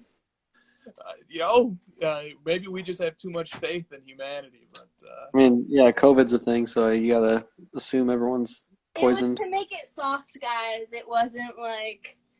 Oh, by the way, make sure you order the premium shirts. I'm not saying that so that we get more money, but like the cotton ones are just not cutting it. My wife ordered a cotton one and it sucks. Is this a cotton one here? I have No, I could tell it's not. Okay. You'll know. The cotton ones are like stiff. So. It's the baby goat tee. We got him for Zion, Trey, and Luka. No, we did not. No, we didn't, but we have them available for those No, we players. didn't. She's like, I did not get the Trey. Okay. We got these for a number of different players too, using silhouettes from some of their more famous images. And then this little line is the all-time sales history of the card.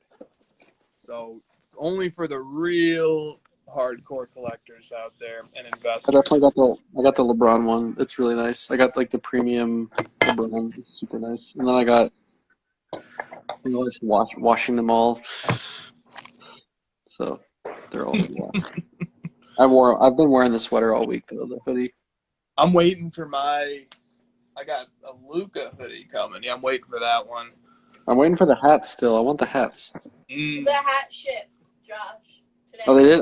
I'm a big hat guy. I love hats. So Nice. especially the dad hat with the. Very nice. Very, very nice.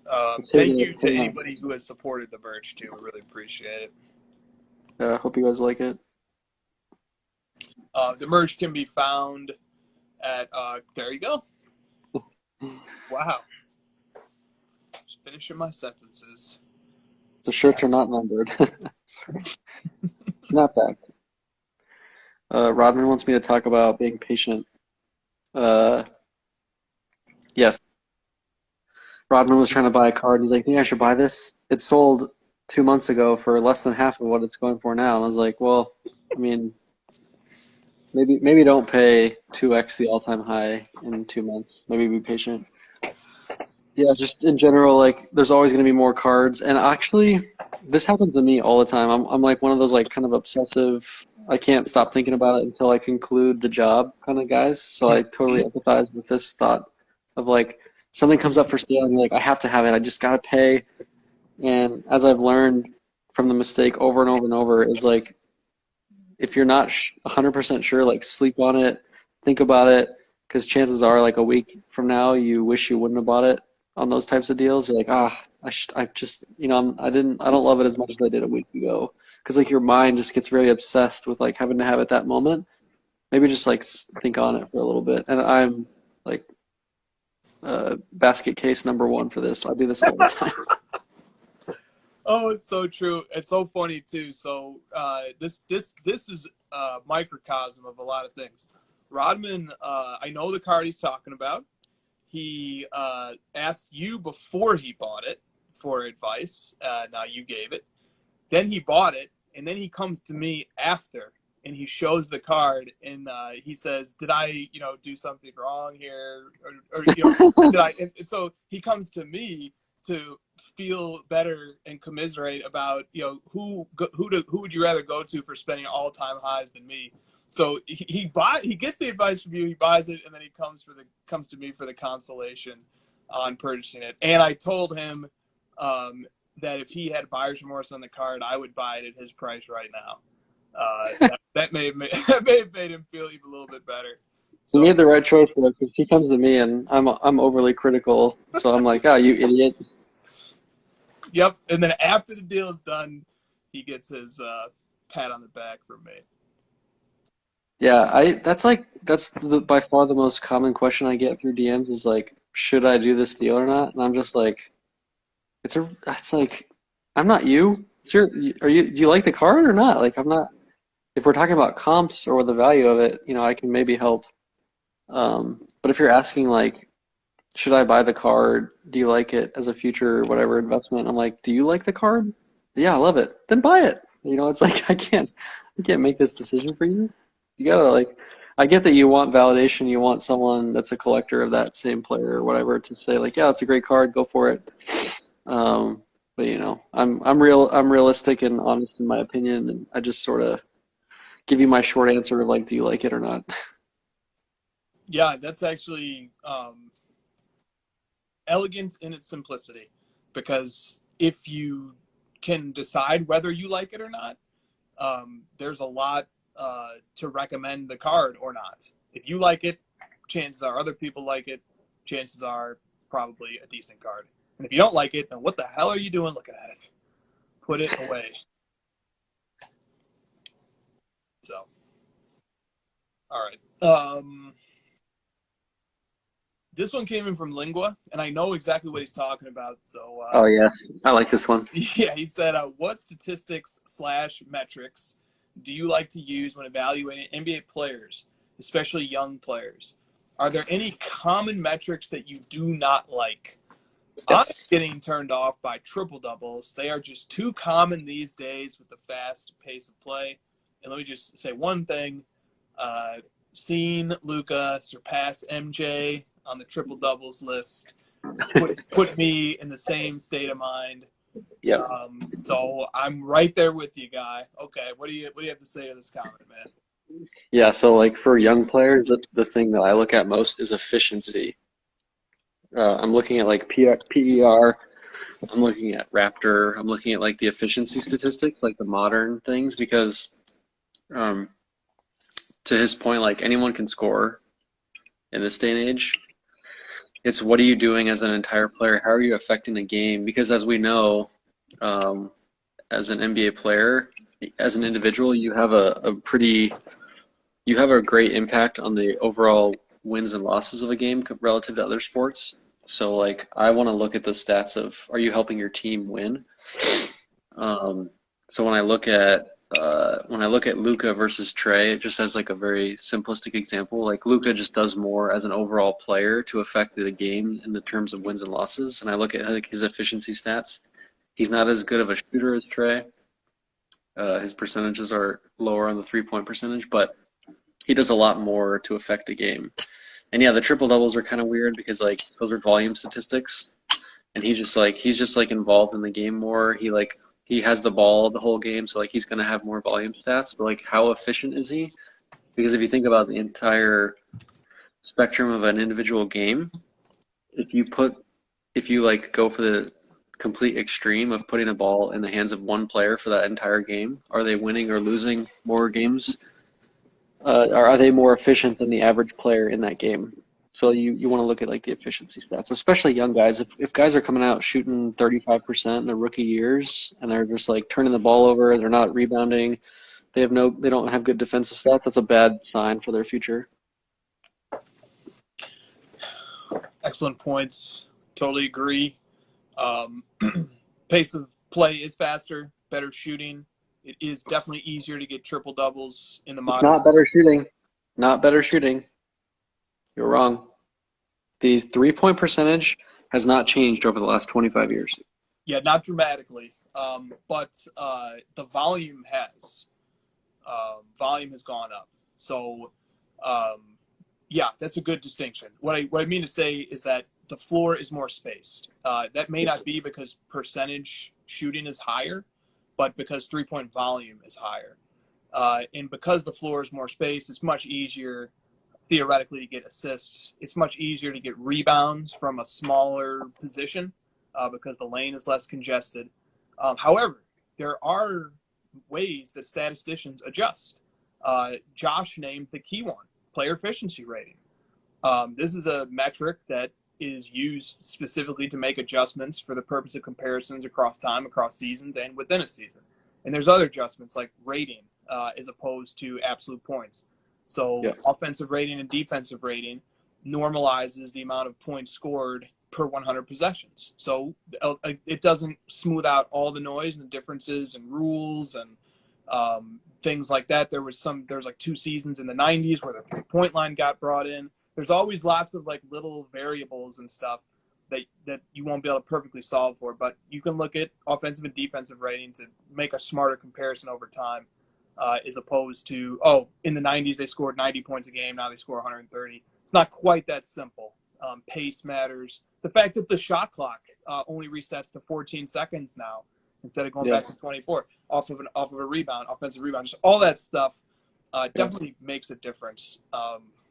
But triple doubles are slightly overrated in this era. I think that's safe to say.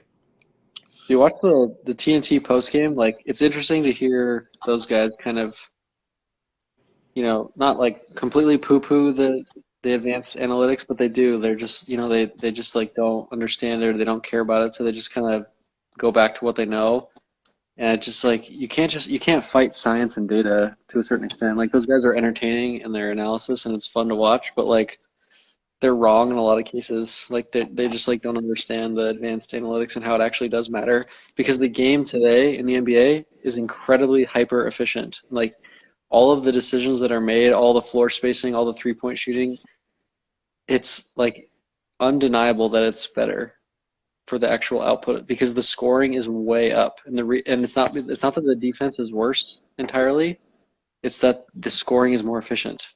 Like, it's just like the data is undeniable. The other one I would point out is true shooting percentage. I've seen people message me like, like Curry and Damian Lillard, they take bad shots, or they're just like, their shooting percentage isn't as high as LeBron or like some of these other bigger players, but their true shooting percentage is incredibly high because they're hitting those tougher shots at a higher clip than the average player, and those are worth more points. So the true shooting percentage is very important. I like that stat. Yeah, that's a great stat. Like, don't throw field goal percentage at me when you're comparing a small forward to a point guard. I don't care about that. I want to see the true shooting percentage because that equals the playing field of those two players. Definitely. The Shaq Donovan Mitchell stuff was interesting. Did you see that? Yeah, yes I did.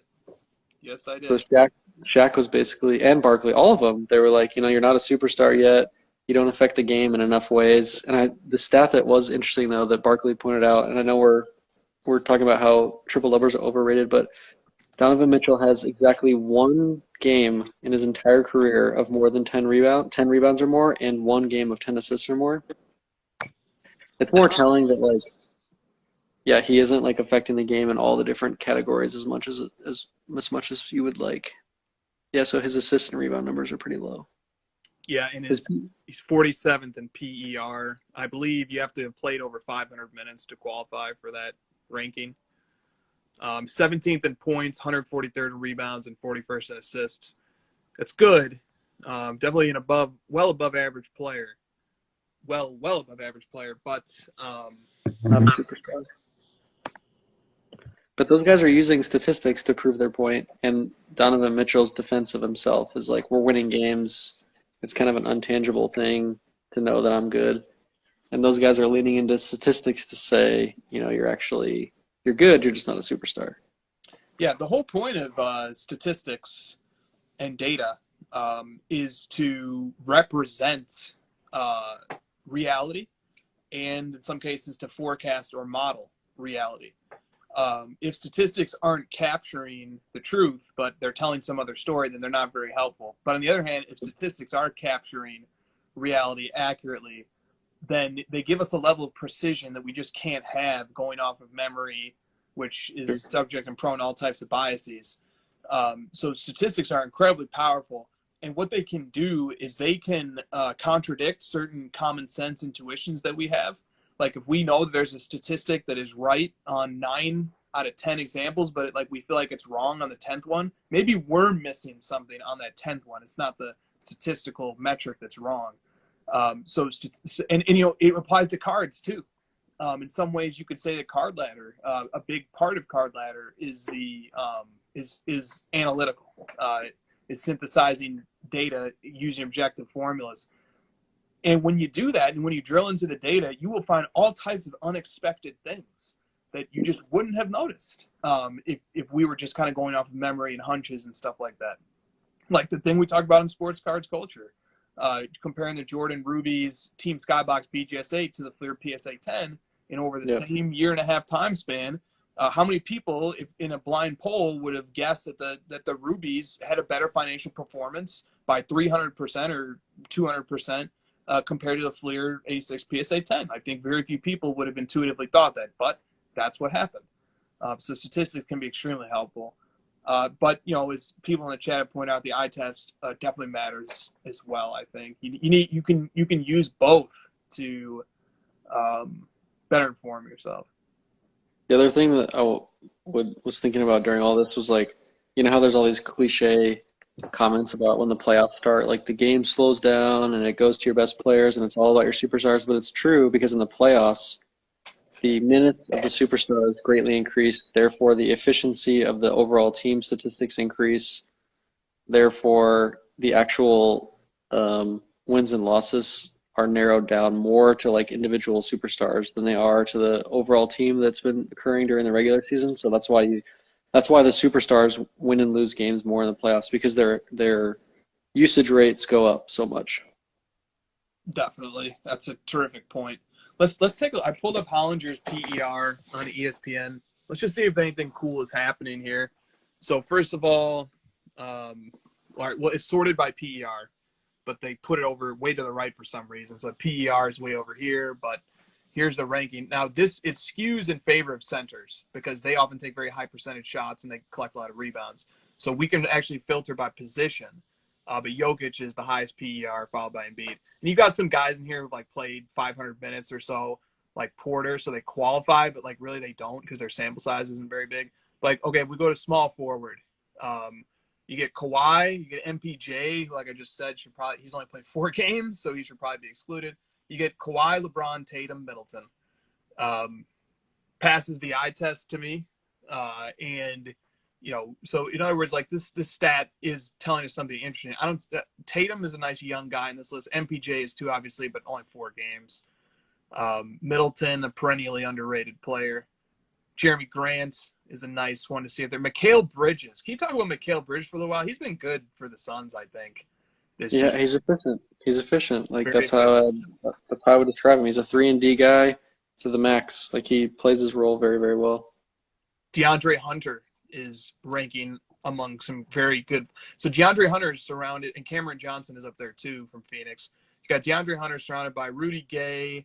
You know, I don't know about Otto Porter. That might be a bit of an outlier. Brandon Ingram, Gordon Hayward, just pretty good company. DeAndre Hunter is shooting a higher 3-point percentage than Trey for the Hawks. You and I have kind of admired DeAndre Hunter's game. Do you have any other thoughts to add on Hunter? He's efficient, man. I just look for efficiency. Like I was thinking, like this is why. I mean, this is honestly like why Westbrook kind of struggles with collectors and why he's struggling to win because like his efficiency isn't nearly as good as these other guys, and you know he takes bad shots. And this is what Giannis struggles with in the playoffs as well. His efficiency on his jump shot is really poor. What about players like from the 90s? I just feel like a lot of those guys would really struggle today. I mean, obviously they would adjust to the playing style, but guys like Iverson, you know, wouldn't be nearly as valuable as they were back then. Like the game favored ISO, you know, drawing fouls back then, and today it's more about efficiency. It's interesting. Like the game's just changed. Like I was thinking about like Shaq as he made those comments to Mitchell, and like Barkley was joking about it, but like, is Shaq even playable in the fourth quarter of a modern NBA game? Like you can sit there and like joke about Mitchell all you want, Shaq, but like, is he playable in the fourth quarter of a playoff game in the modern? I'm not kidding. That's a very valid point. Also, you know, to the efficiency point, the mid-range shot was considered extremely valuable go-to shot in the 90s, and it was a cornerstone of the game of Jordan and then Kobe and then lots of other great players. And now the mid-range shot is recognized in many but not all instances to be an inefficient shot. An open three-pointer has a higher expected value than a mid-range shot. So you would always try to get an open three-pointer rather than a mid-range shot, all things considered. No, there's a case to be made though for Shaq that like the modern game is so, you know, 3-point shot driven that like those guys would be so small that they just like wouldn't be able to stop Shaq in any shape or form.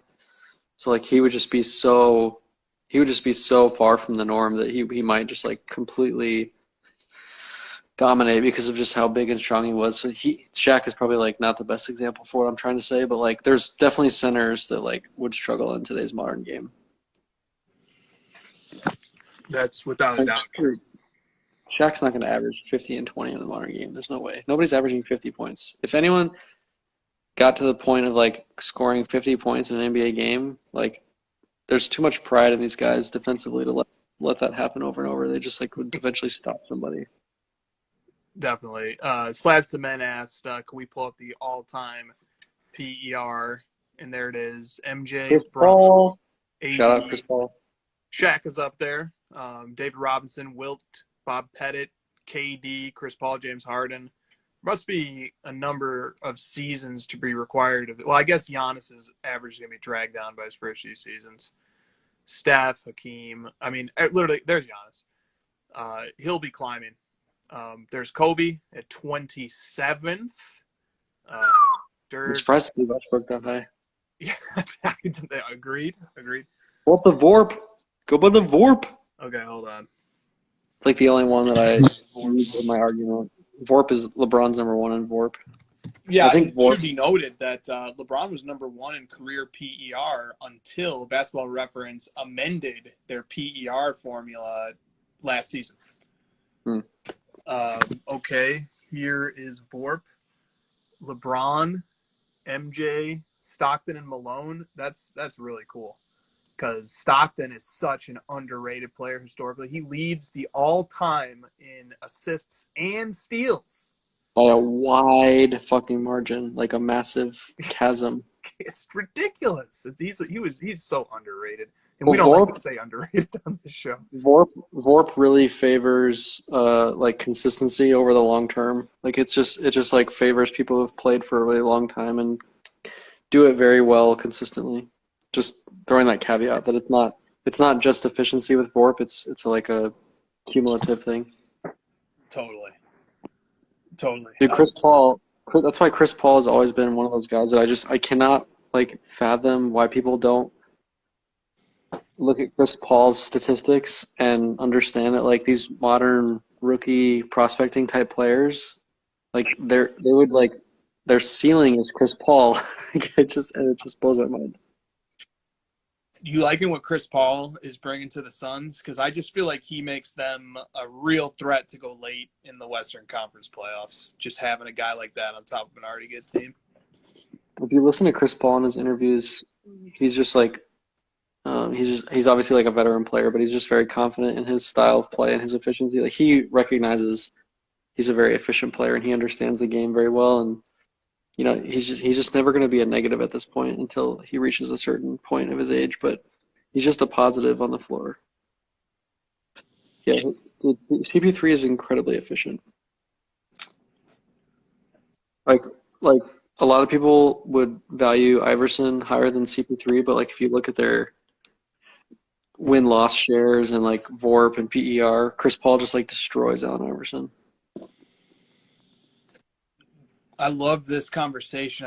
We just have a very intelligent chat, and couldn't agree more with some of the comments that are coming in. The pushback from I don't want to call them old timers, but like the pushback from like the get off my lawn guys on the PERs, you're literally arguing against like science and data. It's not like you and I are pushing PER and VORP is like, oh, it's like this is what we believe. There's not like a believe. There's just stats and statistics and data and science. Like you're arguing against like physics.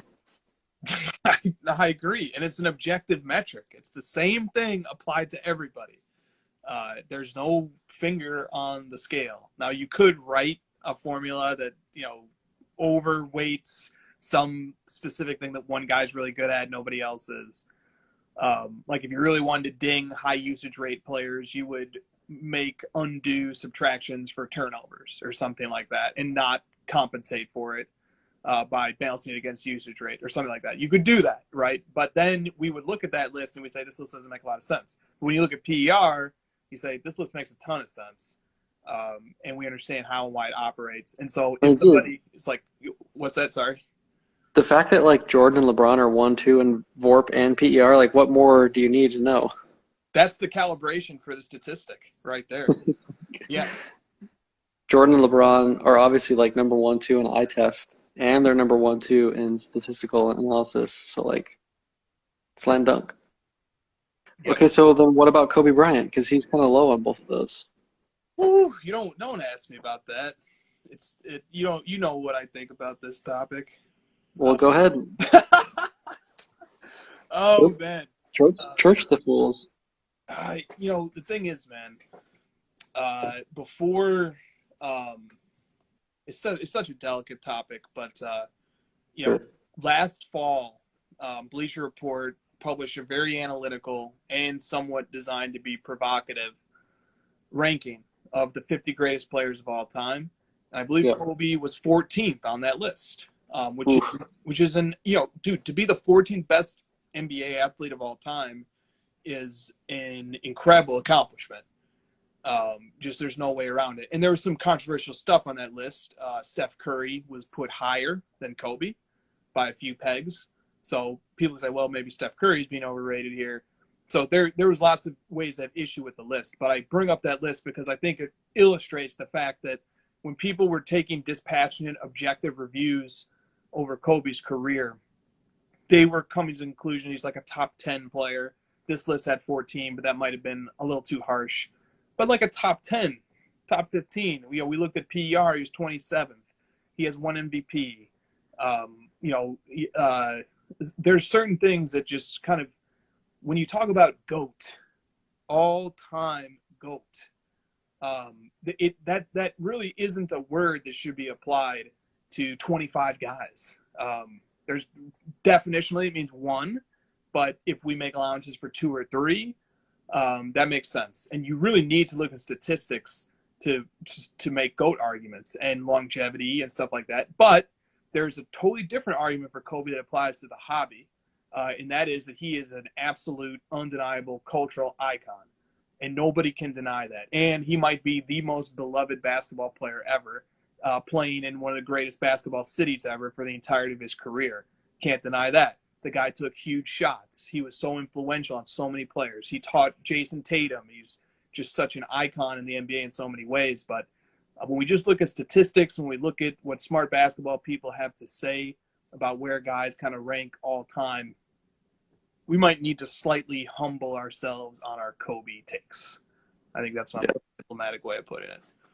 Well, because Kobe is so popular and culturally relevant and just such a great personality for the game, and his style fits really well into what people like, then you get people that defend him to the ends of the earth, especially when stuff like the Bleacher Report rankings comes out to 14. Those people just get even more fervent in their support for Kobe, and it just stokes the fire. Like, Kobe's, he's underrated. He should be this. He should be that. And it's, that's how fandom works, and we can't argue against people's passion for individual players.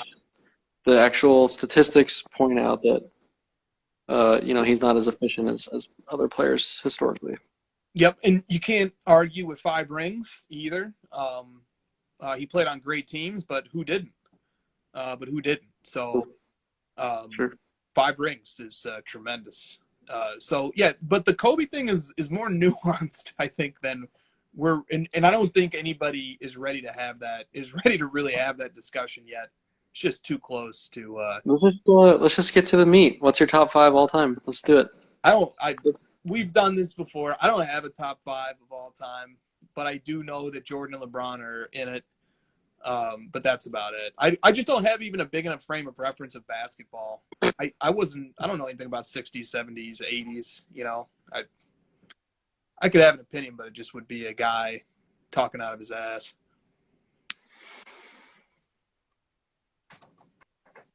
Yeah, Kobe was really hated in the middle of his career. I mean, as a Suns fan, I hated Kobe. He definitely had a lot of haters, definitely. And remember, when the Lakers were thinking about trading him to the Bulls, and he's had some scandals, obviously. But that's what's great about basketball, man. Is just you can change the story about yourself, and you can sort of fluctuate in and out of being hated and being adored. And dude, Michael Jordan was probably one of the most hated players of all time. I mean, how many hearts that guy's broken over the years of fans that just absolutely hate Michael Jordan.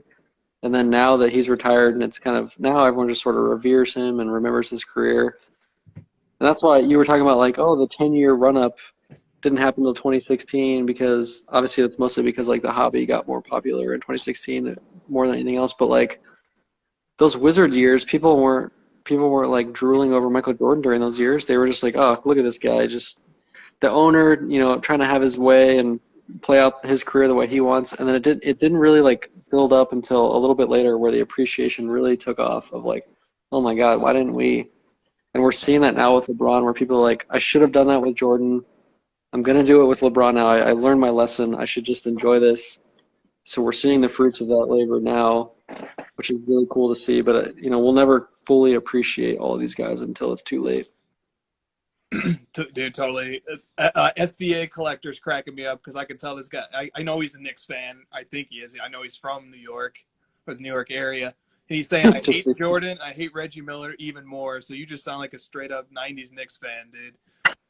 He has a great podcast, too, by the way. Actually, the hardest I've ever rooted for a player was Kobe Bryant's final game. And I hated Kobe Bryant his whole career, because I was a Suns fan, obviously. I hated Kobe.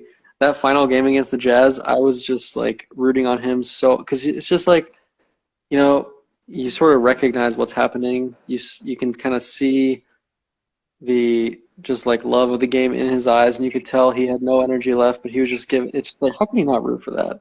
As a Suns fan who he's murdered for years, I'm just I want Kobe Bryant to win this game. I don't care about the Jazz. I don't care about the playoff rankings. I just want to see Kobe go out on top. Who doesn't want that ending? Dude, totally. Totally. And plus, when a guy's at the end of his career, he's not so much a threat anymore. So that makes it easier to root for him as well. I remember when Jordan came back on the Wizards. It just was not a super rallying moment. Maybe if he had come back to the Bulls, it would have been a little bit different. But back in this area, it just was not a huge deal. No, it wasn't. No. It was almost like, what are you doing, Jordan? Like, you're just making a fool of yourself. And even like, did the cards speak to that? Like, nobody wants Wizards cards. Yep, totally agree. Somebody in the chat said, two things. First of all, somebody in the chat mentioned the name Tom Brady. I think Brady is another guy who will be more appreciated when he's gone. I think that will happen with Brady. Somebody else asked, as a Suns fan, do you think Booker is overrated? Yes, incredibly. Well, in the hobby, he is. Yeah. He's not in regular NBA circles, but there's obviously like a small group of people really trying to make his cards worth more than they are. Let's look at his stats real quick. So sorry, go ahead. Booker. His PER is like 90th. Yeah. So his PER is 130th. That's a low PER. 14.46 is low. 4 assists, 3 rebounds, and 22 points. 25th in scoring, below 150th in rebounds, obviously, and he's tied for 51st in assists. So Donovan Mitchell-esque, but with a much lower efficiency. I was going to point out that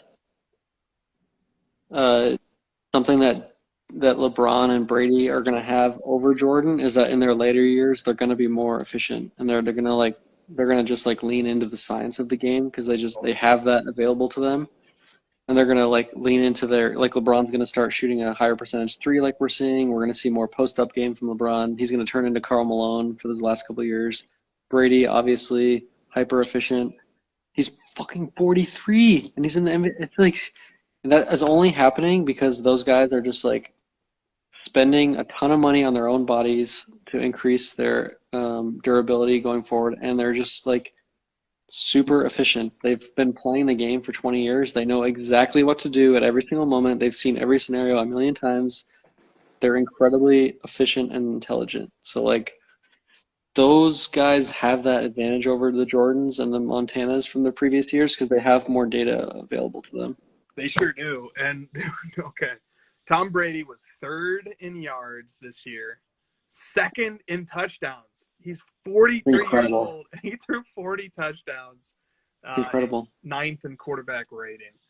Absolutely incredible. He's 43 years old. Who are you rooting for this weekend?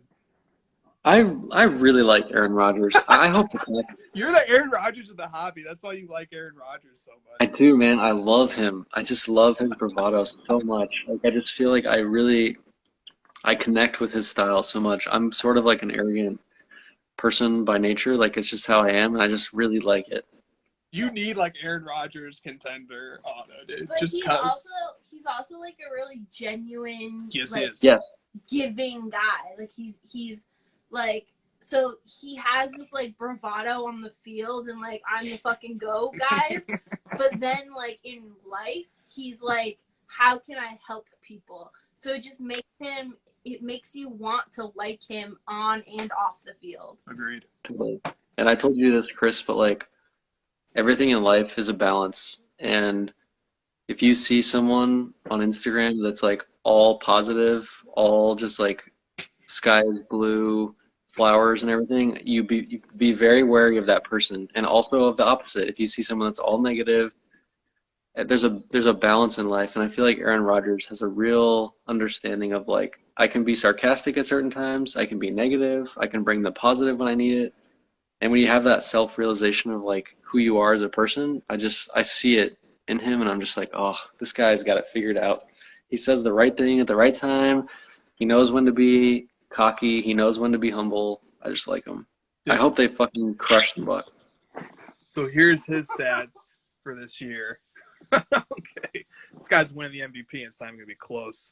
48 touchdowns. So like, he had 4,300 yards, which was 7th. That's his worst stat by far, but his yards per attempt are actually 2nd best in the league. 48 touchdowns first, only 5 interceptions first 5 touchdowns, first interceptions, first in quarterback rating at 84.3.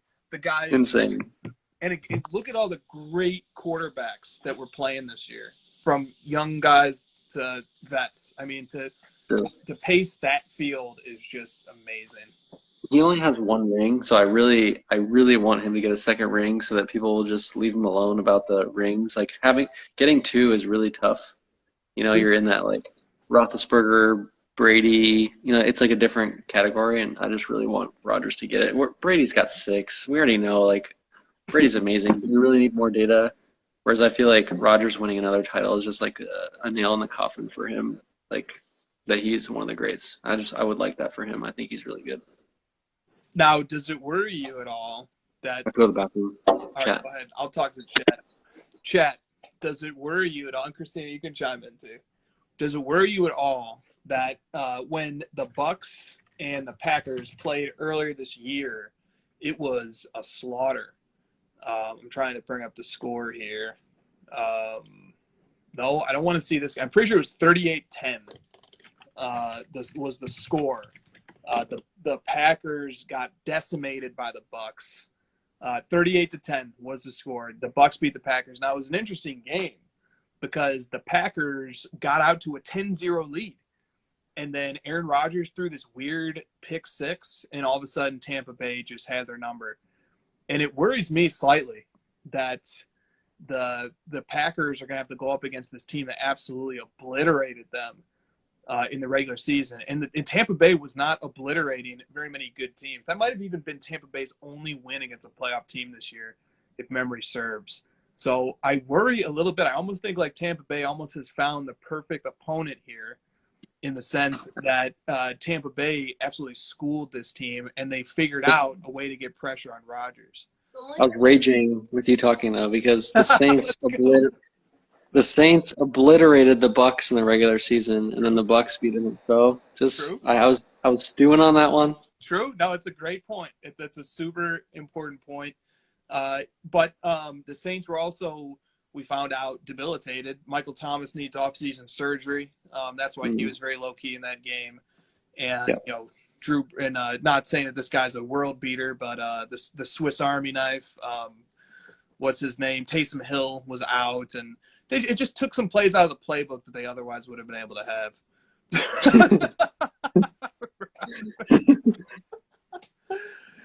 So anyway, but yeah, I do worry a little bit about but the chat has pointed out that it is in Lambeau, the frozen tundra. So that definitely favors the Packers. Last time I looked, I think the Packers were 3-point favorites. I'm just like, I'm reading everything, I'm seeing everything about Brady, and I'm just kind of smiling, waiting for Rodgers to do his thing here. I just have a feeling that the Packers are gonna win. Yeah, well, it's supposed to snow all weekend too. Oof, that's not good for the Bucs. I mean, Brady's used to that though. Let's be honest. Brady's used to it, although the blood does thin. Spending a year in the tropical climes of Southern California or Florida, we know. And no Antonio Brown. No Antonio Brown. No Antonio Brown, indeed. Like, I think it'd be a great comeback for the Packers to beat the Bucs.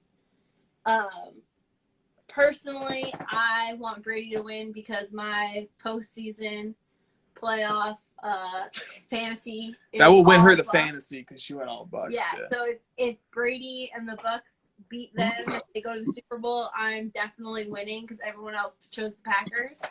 But I would give up the trophy this year for Aaron Rodgers to get a ring. But he better get that fucking ring then. You better beat let's not forget the Chiefs, man. They're looming. Yeah, so Mahomes is ready to play, and Mahomes is cleared to play. He was cleared early to play, which is a great sign for his health. And Kansas City versus Buffalo is also a 3.5-point spread. Chiefs are favored by as much as the Packers are. So Buffalo's getting a lot of respect, in my opinion, to be only 3.5-point dogs. Who do you see winning that game? The Chiefs are going to win that game. I mean, the Bucs have really impressed me. I keep sort of like waiting for them to fold. I thought they were going to lose to the Colts. I predicted that. I thought they were going to lose to the Ravens. And they beat both teams. So, like, the Bills are for real. They've earned my respect. And the Bills have a really good all-around team. Like, you're not going to just, like, easily beat them. You're going to have to play well. True. They're going to have to put up more points than they have in the first 2 rounds of the playoffs. The Bills have not been the scoring machines that they will need to be to beat Kansas City. Do you know Kansas City did not? Yeah, but the Colts and Ravens defenses are two of the best defenses in the league. True. But Kansas City did not punt once against the Browns. There was one de facto punt, which was the Chad Henne interception, but Kansas City they don't leave many points on the board. They get everything. They score at will. So, there's not going to be room for error on Josh Allen's part. The Chiefs are like so good on offense that it's just like unfair. I feel like at a certain point you're just like, oh my God, Tyreek Hill is just like running free across the middle of the field. Like, how is this possible? And then the Tony Romo's my favorite. Romo's like breaking it down and you're like, that makes sense why he's open. Oh my God, they have so many other weapons. Mahomes is they're running the same play that they always. It's just like, oh my gosh, the Chiefs are so good on offense. It's annoying. And Kelsey, I feel like Kelsey has 8 catches for 100 yards and a touchdown every single game, no matter what. It's just like, book it. Yeah. And they'll show a highlight where he just like absolutely roasts a safety, like a double move back. It's just like Kelsey is so good on his feet. Oh my God. It is. It's sickening. If I was like a Raiders fan or like a divisional rival fan, I would be enraged at how good the Chiefs are at every offensive position. Even their kicker is like the best freaking kicker in the league. Next to Justin. Best tight end, maybe of all time. One of the best receivers. They have like one of the best O lines. It's gross. Like it's just like, Mahomes is obviously like amazing, but how good is he going to be? I'm going to compare him a little bit to Russell Wilson just for a second, where like Wilson had all the weapons, had a great defense, and then he sort of like has tailed off a little bit when as his career has moved on. Are we going to see that from Mahomes, or is Andy Reid going to kind of overcome that for him and continue to provide him with the right weapons? I don't know. It's interesting. He's not going to have Kelsey forever.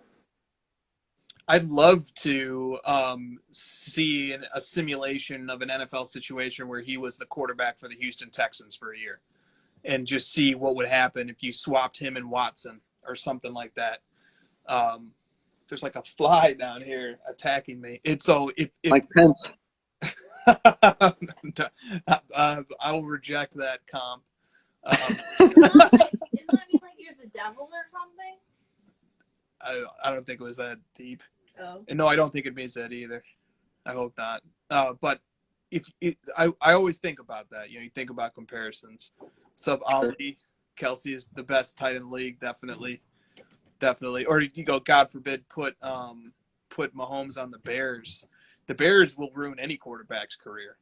It doesn't matter who it is. I always laugh when I know, like, to piggyback on your point, I always laugh when they're like, oh, the Bears messed up and they passed on him. I'm like, thank God, because then Mahomes would not be nearly as good as he is today. They would have fucked that up.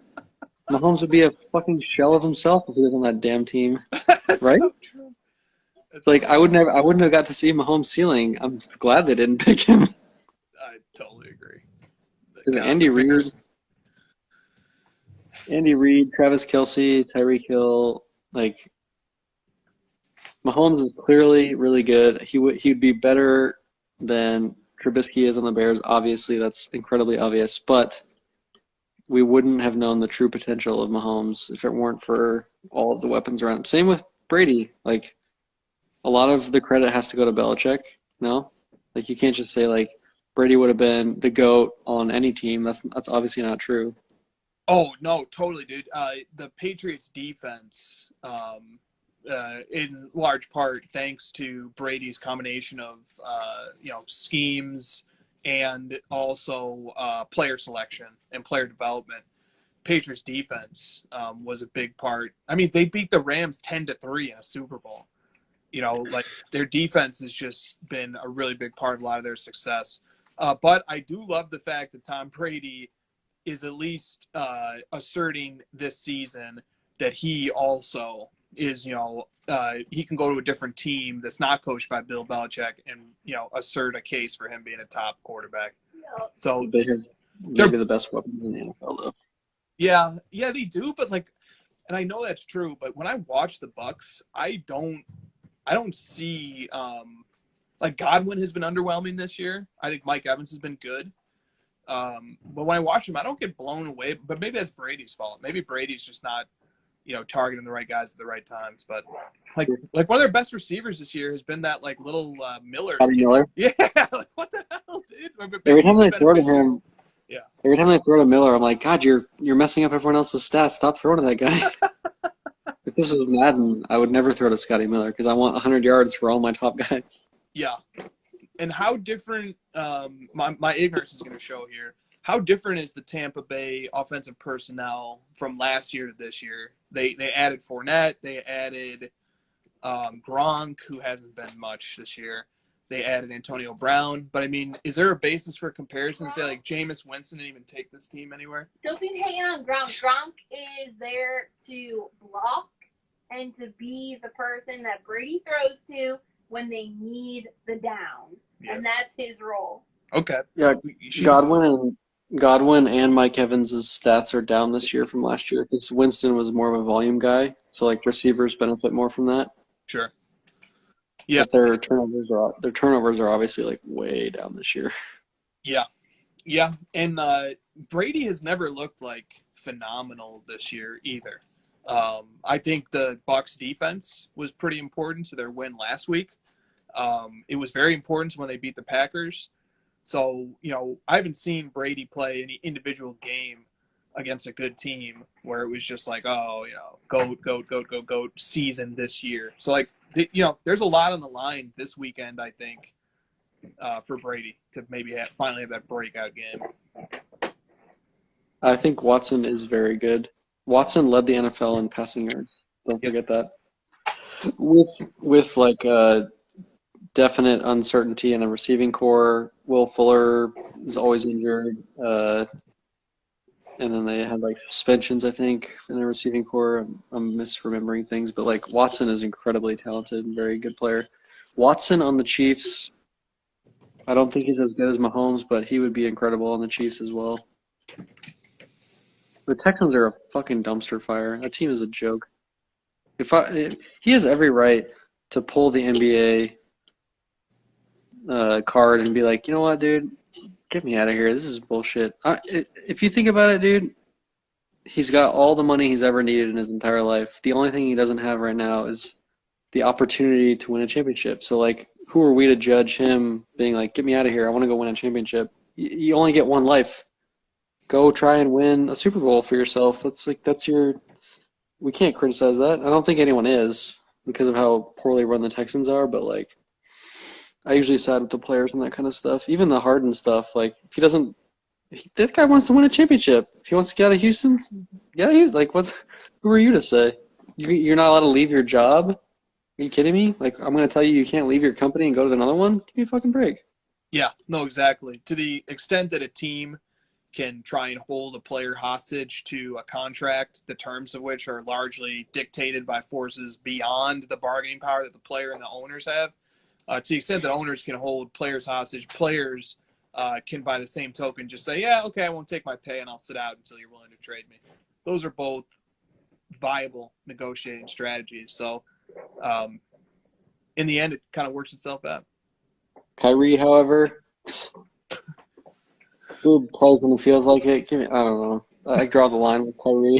It's like, yeah, I mean, he's obviously like a very I'm going to butcher this word, but like philanthropal. What's that word? Is that the right word? A giving person? Philanthropic. Like, philanthropic. He's a very philanthropic, intelligent, self-aware person, but he just doesn't take the NBA and like his job as seriously as a lot of people would like. Totally. Dustin is Did anyone hear the story? I haven't been able to find anything, so like I'm just believing that it's now fake. But I read somebody posted that like Colin Sexton like went into the Nets locker room and like said something to Kyrie about, you better lace him up tight there, Kyrie, because I'm coming at you tonight. And he just destroyed him. He did, dude. Sexton is pretty damn good. But Kyrie had 38 points 2 games in a row. Yeah, Kyrie's pretty damn good too. At offense. On offense. Yes, that would be the guy who said the earth is flat. I didn't say he was smart. He's what's the word? He's thoughtful. Like he thinks about things, and he's at least trying. Maybe he thinks about things a little too hard. That could happen to people, you know. He's backed off the flat Earth thing, right? He's like backed away from that. I think he even admitted that like he went down a YouTube rabbit hole or something. Everybody's done that at least once or twice, I think. I think everyone, yeah. Who hasn't done that? If you haven't done that, you haven't really YouTubed. You haven't really lived. Yeah. If not for the YouTube rabbit hole, then what are you? You're just a being in the space. Exactly. Live your life, find your conspiracy theory, and watch a million YouTube hours about it.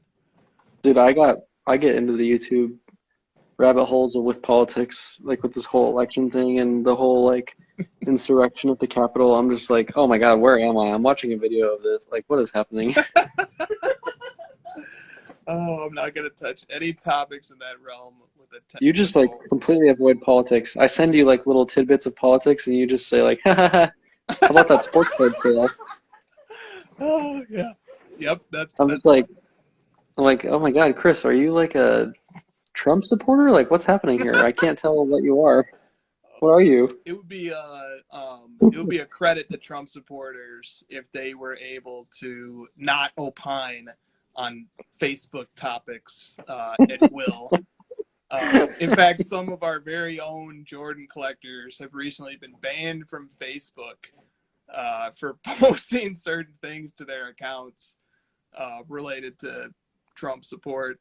That I know this because we had to like re-add them to some groups because their accounts got suspended. So are you just like, are you avoiding the political side for reasons of like maintaining your credibility, or like why do you avoid it? I don't find mainstream politics to be very interesting. Okay. I studied in undergrad. I studied I had like a jack of all trades major. It was called economics, ethics, and politics, and so I studied a lot of political theory, and political theory is extremely interesting. But when you study political theory, then you want to try and like look at mainstream politics, and you know the topics feel very superficial. I just feel like there's never any depth, not the type of depth that I like to get into. So it just doesn't really interest me that much, I guess. Yeah, mainstream politics of being like, how many Twitter followers do you have, and like superficial crap about individuals versus like societal impacts. I get what you're saying. Yeah, or even more superficial, like debates over living wage and stuff. I mean, on the one hand, I can appreciate the arguments. They're interesting to a certain extent. I like to listen to them and read them and think about them. But on the other hand, it's like I would much rather be reading David Hume right now and thinking about for example, some of his thoughts on probability. And so one of his great contributions is the is-ought distinction, or fallacy, as some call it. David Hume is one of the philosophers who made the observation that the probability of everything is zero. Because okay, so see, this is the stuff that I like. Okay, this is the stuff that I like to study. So if we want to talk politics, maybe we could talk, John Stuart Mill. That's the guy who kind of touches on some contemporary political theory. He was the one who hosted the Daily Show, right? Yeah, yep, that's the one. Or we can talk about some of the early 20th century philosophers. John Dewey is one of the interesting ones. This is why I don't talk about politics, because nobody wants to talk about it with me. Our viewers went from like 80 to 59 while you were. You said you and like 50 people left the stream. I'm genuinely blushing right now because I really do like this stuff. I know you do. You like the boring parts of it? Yes, I do. Yeah, I've always thought like the actual politician role itself is like a total disservice because it's like your goal as a politician is to win elections versus like the real role of a politician should be to like help society and the community. It's just like a total backwards. Like if we just put scientists and like data analysts in charge of society, like there would just be no dispute. It would just be like, here's the best way to make the most people happy. Isn't that the goal? Everything outside of that just seems silly to me. I think that's a fair take. Like we should be trying to solve hunger, homelessness, like happiness with equality of living, and everything else is just like a political game. Let's go. I got a great, I got a small minority with me here. But who the fuck is you? You're just making up names, there's also arguments to be made about the viability of whether democratic consensus is even the right way to answer difficult questions. Like the philosophy of John Rawls, which is a relatively contemporary philosophy, was based on the idea of objectively, dispassionately determining what is ethical. And that was one of the most influential philosophies of the second half of the 20th century. So to your point, the idea that we can democratically decide who our best leader should be in and of itself, Christina's sending so many hearts right now, might even is something open to debate. Really? FML, I'm out. Corey wants to know how the probability of everything is 0. Because in a world of infinite possibilities, the denominator is infinite. So the likelihood of anything happening is ultimately 1 divided by infinity, which mathematically might not exactly be 0, but that was the basis of what Hume was getting at there. So what do you guys think about the base Prism Luka PSA 10? long term, I'm thinking like 10 years out. What do you think is the viability of that card becoming $1 million card? Well, the probability of it is 0. Okay. As Hume established. No, I think that card is experiencing a much needed correction. But as Jeremy of Sports Cards Live has pointed out on a number of occasions, population can be overcome for limited periods of time by people who control the supply. So, Gary. what's that? Gary. Yeah, yes, exactly. People who will, say, I'm going to spend the next 6 months and buy any copy that shows up on eBay for $2,000 or less. I'm going to buy it. And I will acquire, and this is not new and this isn't conspiratorial. When Jordan Fleer 86 had its run up, a forum guy named Super Dan put together a very detailed study that tracked the common eBay usernames. And he found that one person had bought something like 50 of the PSA 9 86 Fleer Jordans to hit eBay over a 5-year period. 50! So people actively try to corner the market on a player's main base cards. Like there may be 15,000 Lukas out there, but there might be only 2,000 that are viably for sale at any given time, and then of those 2,000, maybe 2 or 3 people buy 75% of them. And so then you have a market that doesn't reflect the true supply at any given time, and that would make me extremely nervous. I would if I want to chase a scarce item, I would rather just chase a legitimately scarce item rather than one that the levers are being pulled by people who are controlling the pop.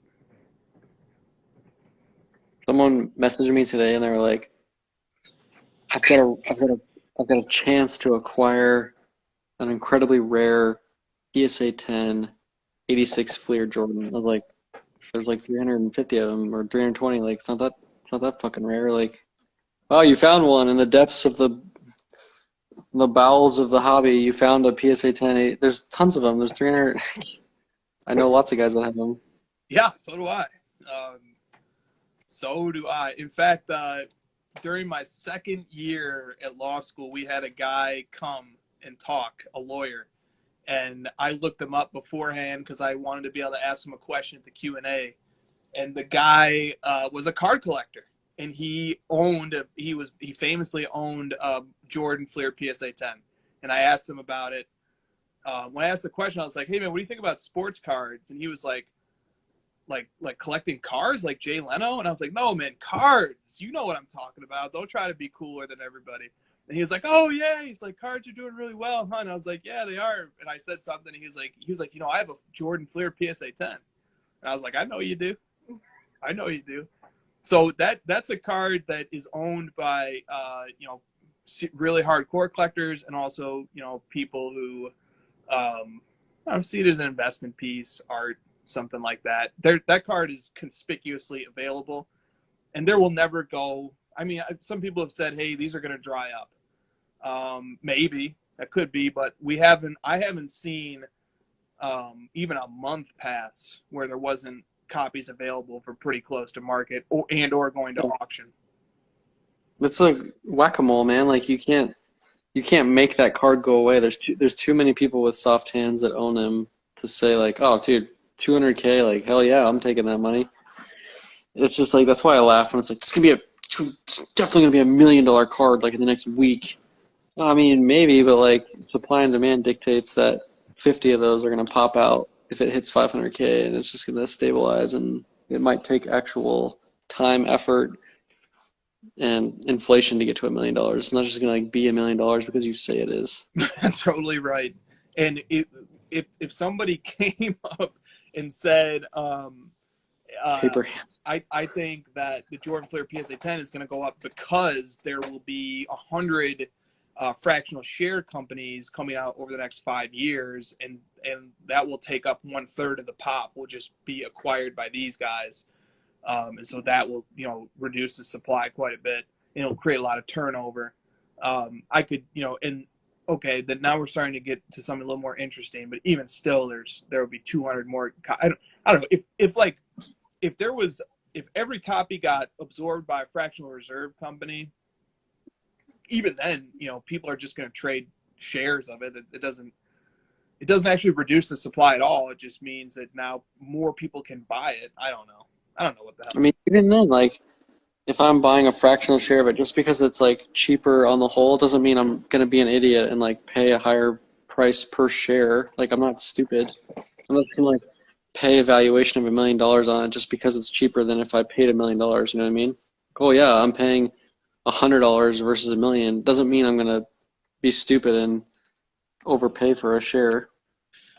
I agree, and we have yet to see how trading would work for cards that are fractionalized. Like, there is no secondary platform set up yet that will work like a stock market. It isn't implemented yet, to my knowledge. But Collectible did say that they are going to do it, though. Yeah, but like no one's actually doing it. I keep hearing about like, oh, there's like 50 fractional sharing company. Like, who is actually trading fractional shares on a daily basis in a consistent way? Like, nobody yet. It's still all just in flux. Yeah, so these are important points. And I don't want I think we should be careful as a hobby before we bundle up too much of our forecasting into what cards are going to be in demand a year, 2 years, 3 years from now. I don't want to bundle up too much of our expectations into the existence of fractional share companies, because the model hasn't been proven to work yet for any sort of extended period. You know what has been working for a week? Top Shot. Okay, are we finally ready for this one? Yeah, I've been thinking about it more and more, and dude, like, I can't believe someone is willing to pay $47,000 for something as speculative as this. It's like there's absolutely zero, and you can say that sports cards are speculative, but like there's a lot of history and a lot of data and all-time sales that go way, way, way back that prove that sports cards are a viable investment. And I just, you know, Top Shot's been around for like a month. It's just, do you really trust something that's just completely 100% perspective and been around for a month? It's just incredibly risky. It is, and especially not when the alternative is to just keep doing what I love to do, which is cards, and that has a tremendous history to it. The thing that That's great. Who will be Amen, my brother. Who will be caught holding the #1 video clip when Stall comes crashing down from the great card collector? One video clip is still like a random ass clip. It's not like it's the Jordan Byron Russell shot. Right. Also, after I bought that pack last week, I've gotten like 50 spam emails from them. So they're definitely like pushing their products hardcore. I don't think anyone's actually buying that shit. That's my conspiracy theory, man. Yeah, it's like a status thing to say that like you bought a Top Shot clip as opposed to like I actually think this is a viable long-term investment. No, but there is something actually too. If it does become a veritable status symbol, that actually would lend some credibility to owning it that might not exist right now. Here's one thing that concerns me. So I do see similarities between this and like Project 2020, which you might call sports card adjacent. But when I was listening to Dr. Beckett on Sports Cards Live like a week or two ago, he was talking about Project 2020, and he said the great thing about Project 2020 was that it brought new collectors back into sports cards. It was a funnel to sports cards, and sports cards is a great end destination for people who are coming back in or something like that. A lot of people have experience with it. It's got a great history to it. Top Shot is the opposite. Top Shot is funneling people away from sports cards into this other arena, this other very speculative arena. I don't hear anybody saying people are buying packs of Top Shot as a bridge that ultimately channels them into sports cards. No, the whole idea behind that business is to bring people away from sports cards. And then the kicker for me that's being marketed is if it is sports cards. It's like, this is sports cards evolved. This is the same thing as sports cards. You have packs, you have parallels, it's rare. And like, no, this is not sports cards. And stop, in my opinion, it's a little bit disingenuous to represent it as if it is sports cards, because some of the most important aspects of sports cards are not there. It's not physical, it's not tangible, there's no history, there's no nostalgia that connects us back to experiences and history with sports cards. So those are some of my concerns with Top Shot. We were messaging about this all week because we're besties and all we do is message each other. Our Facebook Messenger chat is probably like, we're gonna like blow the servers up at Facebook. Talk about your like personal defense of the hobby as it relates to Top Shot, because like you convinced me that Top Shot sucks just on your like very personal defense of the hobby as it relates to Top Shot. Just talk me through that. Yeah, well, I touched on it a little bit there, but I just think we need to be defensive of all the things that we need to like acknowledge that there is a fragility to sports card collecting, and that there are people who are involved in sports card collecting who might be willing to take a break from it or pause it to go and open up digital packs and get involved in a market that is being perceived as something that's super hot and going to have a lot of short-term gains. And that's a potential threat to sports cards, just calling it as it is. That unlike Project 2020 and even the Pokemon surge, the soccer card surge, these were all, you might call them fads, but that funneled people into sports cards ultimately. That was the end result. And even like Rob Go, he said he got involved in soccer cards and stuff like that at first, but now he graduated to Mickey Mantle PSA 9s. But Top Shot isn't being portrayed or perceived as like a gateway to the hobby. It's being perceived as a gateway out of the hobby. And that alarms me. And as somebody who just loves sports cards and is a staunch advocate for all the benefits of sports cards, like the main one being that it literally just makes my life better. And sports cards just makes things better. There's whole communities built around it. To try and like redirect that energy into this new highly speculative thing.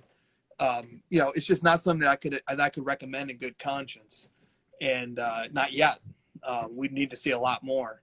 And then so we're so late into this podcast that if anybody, is on our 2 hours and 45 minutes, I won't name the person because I don't know if he would want me to, but I'll read some comments from a friend on Top Shot. He said, one, these are really digital trading cards. A video versus a picture seems irrelevant. Many people at Panini should be losing their jobs over this as they paid for an exclusive license that presumably ought to cover digital cards. Okay, so that's like a legal argument.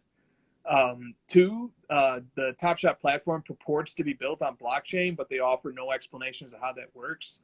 Also, these videos appear to be captive to their webpage, which renders the blockchain element irrelevant. Three, all of the overproduction issues we see in cards are very present here, with no mechanism for controlling those issues. Cards has memorabilia and autos to provide a governor. And I would also add, like, it can the short printing of cards within a season. So, like, you can't, in 2021, you can't make a rookie card of Trae Young. So he has a card has memorabilia and autos to provide a governor, but no such impediment exists here. And then four, he said this ought to resonate with you, meaning me. If people want collectible media, wouldn't the better play be to collect publishing rights to songs? True one-of-ones are exclusive and income generating. And then he sent me some links to Royalty Exchange, and he was showing that for $86,000, you could get the license. I'm not quite sure what song that was. There was one song that it was listed. Oh, Hail Mary, Tupac Outlaws, Hail Mary. The rights to that song sold on Royalty Exchange for $28,500, and it shows like over the last 12 months this song generated $4,600. And he said, like, look, you know, some of these were only performance rights, and like, God, copyright for music gets very complicated. There's systems of different rights. There's rights to sheet music. There's right to the performance of the sheet music. Anyway, those were some of his thoughts that he had. And then I had some harsh words for Top Shot, but yeah. When you sent me those topics for you, I was just like, just read those tonight. Just read them verbatim. Just walk through them. If anyone has matched this level of analysis on Top Shot, I'd love to watch that video, but I don't think it exists. Yeah, no, and we are taking it seriously. Definitely taking it seriously. We've given way too much airtime to it. Oh, I saw like Lamine posted a meme and somebody was saying like this is all our fault basically. Was that the Barbra Streisand effect, I guess? What is that? Let me make sure I'm using that term properly because I may not be. Oh yeah, here we go.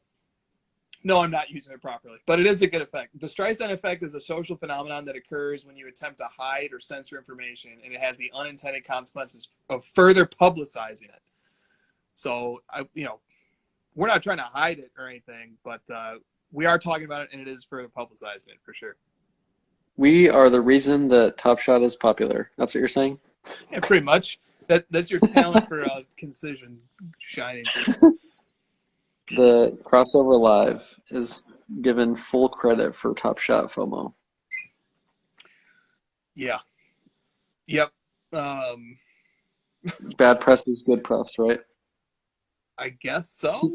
People are going to the Top Shot website and getting suckered into Tyler Hero layups. Oh no, Christina's going onto the site. No, She's opening a pack. A new pack. She better be adding cards. She was. Did you do your pendings too already? Oh my God! So there wasn't that many today then. Oh. Yeah, that is typical of Fridays. That's good because we can't have you burning the midnight oil with Crossover and then slacking off on the pendings. Dude, Crossover works out perfectly for that because Fridays, almost without fail, is a much slower day than any other day of the week. So, dude, you're like an owl though. Like you wake up when I'm just like 7 hours into my day, and I'm just like, dude, I've been awake for like a long time. And I go to sleep, and you're like, let's get the day started. Yes, we don't. I never know you for your waking hours, like your first half of your day. I literally, when you message me, it's like 1 p.m. my time, and I'm like, Jesus Christ, like it's Or you don't, yeah, like some days you'll message me at 10 a.m. my time. I'm like, God, you just woke up earlier. And then you'll message me at 1 p.m. my time. I'm just like, good Lord. I feel like you still get your 8 hours, and I feel like I get less sleep than you still somehow. It could be. I do like to definitely make sure I get 8 hours. I'm getting 6 hours a night. That's mostly some just people because I have kids. Yeah. No, I need it. You just don't get it though. Today I was like, I texted you like, can we do 2 hours tonight? I'm gonna fall asleep, and then I got a power nap in for like a 30-minute quick nap. I was like, let's do 3 hours. Fuck it. Yeah, I couldn't believe it. I was like, yo, I want to do 2 hours. This is what something must be afoot. But You sent me that quick like, okay, like, I'm mad at you, kind of okay, like the short little. No, I did. If you ever want, I mean, I think the sweet spot is somewhere over 2, but under 3. We're up our Buzzsprout account for this one because we're gonna go over the limit. We're gonna need to definitely gonna have to pay for those extra hours. It's like, oh, just pay for $2 extra per month. We're like, $2. We're gonna start a GoFundMe to fund our Buzzsprout. I'm not trying to upload all these to fucking Apple and Google and Spotify individually. I'm not a monster. No. Yeah. Okay. Much later when the Top Shot is taken over. Yeah. I would be completely shocked if Top Shot was still like a incredibly popular thing a year from now. Agreed. Everybody gets not everybody. Some people get lured in by the allure of instant gratification and instant success. And most good things that are good for a long time don't work that way. My favorite way to get rich is quick. Yes. I mean, if you think about the actual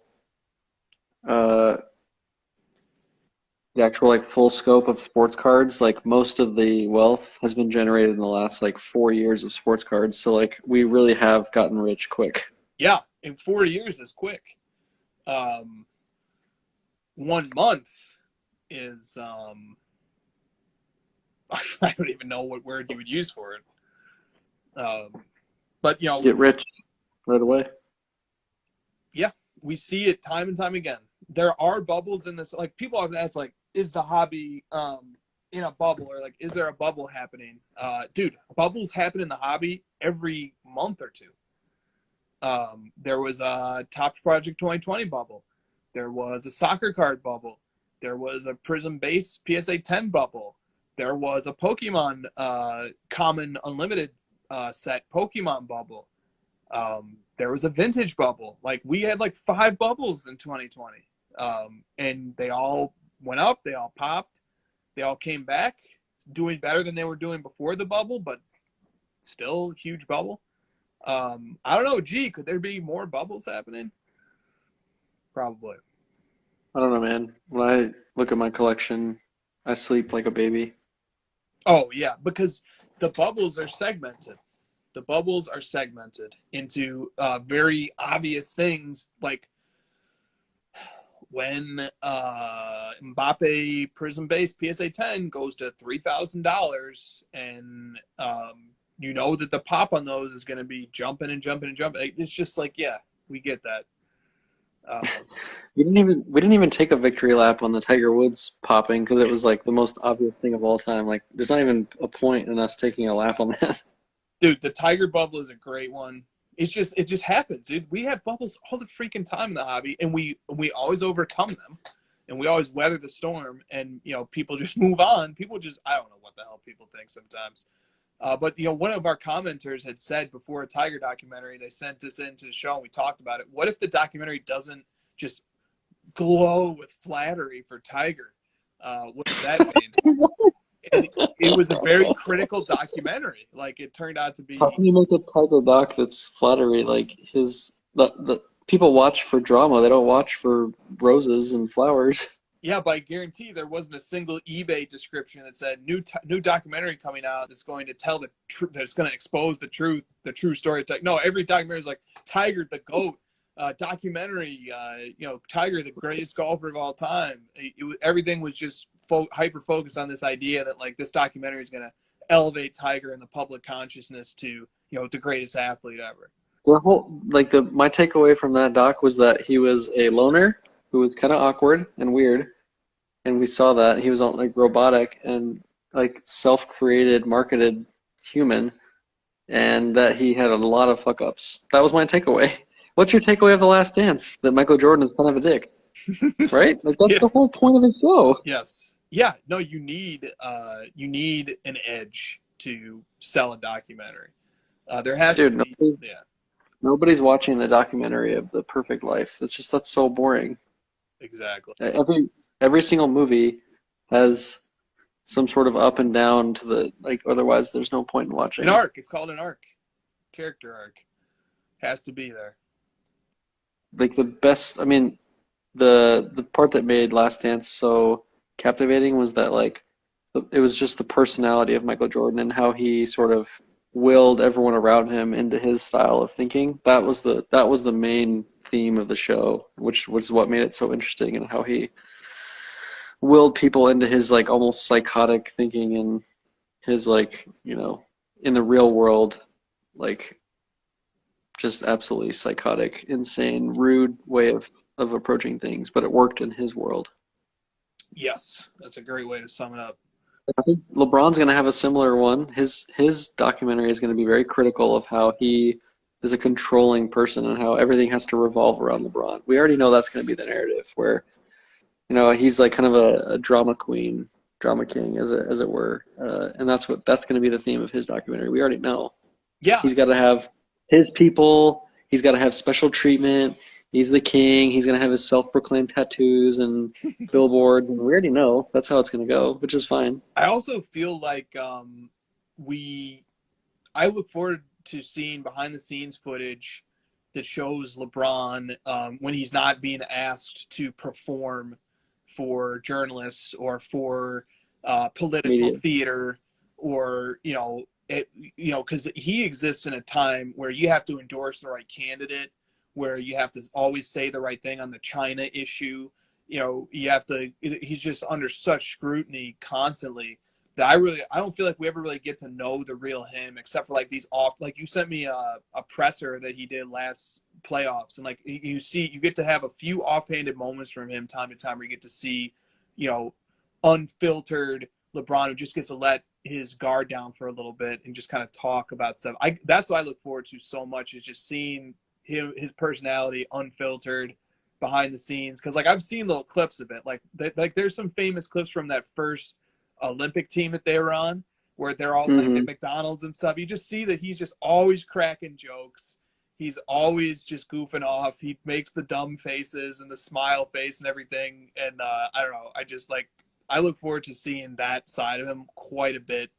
And I think he can also let that side out a bit too when he's out of the NBA spotlight and eases into retirement. So that's what I'm most looking forward to from that doc. You've seen the HBO Barbershop? He lets loose a little bit on that show. It's still scripted, edited HBO, but it's a little bit more candid than the other stuff. Because last night when they beat the Bucks, the reporter asked him, do you kind of take the matchup of Giannis personally? And he just gave the political answer no, it's team first. I don't care about who I play. And it's come on, dude. You clearly, you had your season high in points last night. It wasn't a coincidence that it came against Giannis. You clearly are I'm going to go more individual tonight than I usually do. Yes. And it is sad because Luka is very trained. Also, when he gives press conferences, that you never get, they're just too savvy these days. In the era of social media, they're just too savvy to say anything. They literally have people that train them on what to say. They pay someone to tell them what to say. It's called PR. Yeah. They're not stupid. They're just it's all about their brand. Because the reality is, everything that they and Jordan, we saw this in that doc where he, wouldn't back like a certain. He made the comment of like Republicans buy shoes too. Mm-hmm. That was the little tiny window into the fact that we all know, which is like I have to sell merchandise, so I can't say certain things. Yep. Yeah. One comment could cost him millions of dollars. He's not stupid. Yeah. Definitely. And it was funny seeing like Gary Payton on the Last Dance documentary where Gary Payton was just like, yeah, I'm going to let loose and just, talk trash about how What if you have to lose? Yeah, no, he and that's what and so like finally we see and then Jordan, holding up the screen and just can't believe what he said. He's just like laughing at it and stuff like that. I just love those moments are very interesting, especially like in this day and age where just you don't get many moments like that. Why like fans really like attach themselves to like certain players sort of at the bottom of the totem pole in the NBA because they're like, oh, the hustle guy or the the guy that says it's on his mind kind of guy. It's like those guys have literally nothing to lose. They have no endorsements. They have nothing. They might as well just fucking say whatever they want. That's what makes Barkley so interesting. Yeah, that Barkley's willing to forego the gains of the upside of the marketing and the like endorsements that he has, and he's willing to forego that money because he's just so incredibly prideful in what he believes that he'll just say it. So that's why he's so popular. Yeah, and Barkley is a degenerate gambler, which he would admit.